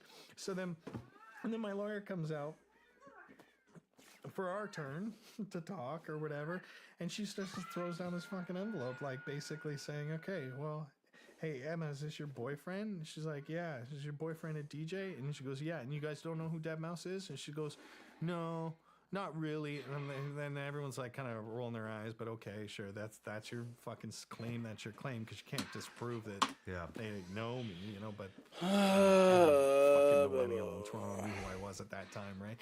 And so okay, yeah. So basically, she's just trying to say you didn't name your company because deadmau5 had a cat named fucking Meowingtons, and now you're just here to be a bitch, basically, right? Yeah. And so that was kind of the sell. And then she's like, yeah, no, we didn't know who he was. No. And she goes, is that your boyfriend? She's like, yeah. How long you been with him? She's like, I don't know, like 10 years, whatever. Your boyfriend's a DJ, right? And she's like, yeah, he plays at da-da-da. And okay, and your DJ boyfriend doesn't know who deadmau5 is. And she's like, no. And she found a fucking picture of her boyfriend DJing, and she zooms in on the fucking CD player, my fucking name right across that, and then it just kind of went away. It was so fucking, I was like, Dina, you fucking madman. Like, holy shit, you are the best. That's I was awesome. like, oh my God. It's like, holy do shit. you even try? Like, this is amazing. Still my lawyer. That's awesome. How I met her was even good. How'd you meet her? Dina? Yeah. Oh my God. I was on a tour bus with Tommy Lee. Tommy Lee had a little person on the bus because he was like kind of part of this band, an this idea. troupe of little people that were part of the Carnival of Sins themed tour. And his name was Mike Magera, Mighty Mike, they called him. And Mike was a little shit talker, heavy drinking little guy who just loved to fight everybody. And one time on the bus, he was just getting out of control, and we were all like kind of little sauce too, and we were fucking around. So we picked him up. And we hung him out of the bus window, and we were in a parking lot, like a Mall of the America kind of thing. Like just It is slowly driving around until the a bus driver got possible go to solution. fucking laps, whatever. And we were holding Mike out of the bus window, like by his feet, and we're laughing our asses off and fucking whatever. We weren't gonna fucking The end kill him or user. anything, but then we just kind of pulled him back in. Well, it turns out If the user somebody saw this and then called the police. So the police start kind of showing up. This is like when I'm like, this was that first tour, right? After we all got friendly and shit. And oh my God, I'm Tommy's an assistant. I is am like, dying. Fucking guys, I don't you know what? fucking. What I'm just gonna do, truthfully, I want to stream tonight so I could stay consistent. But seeing as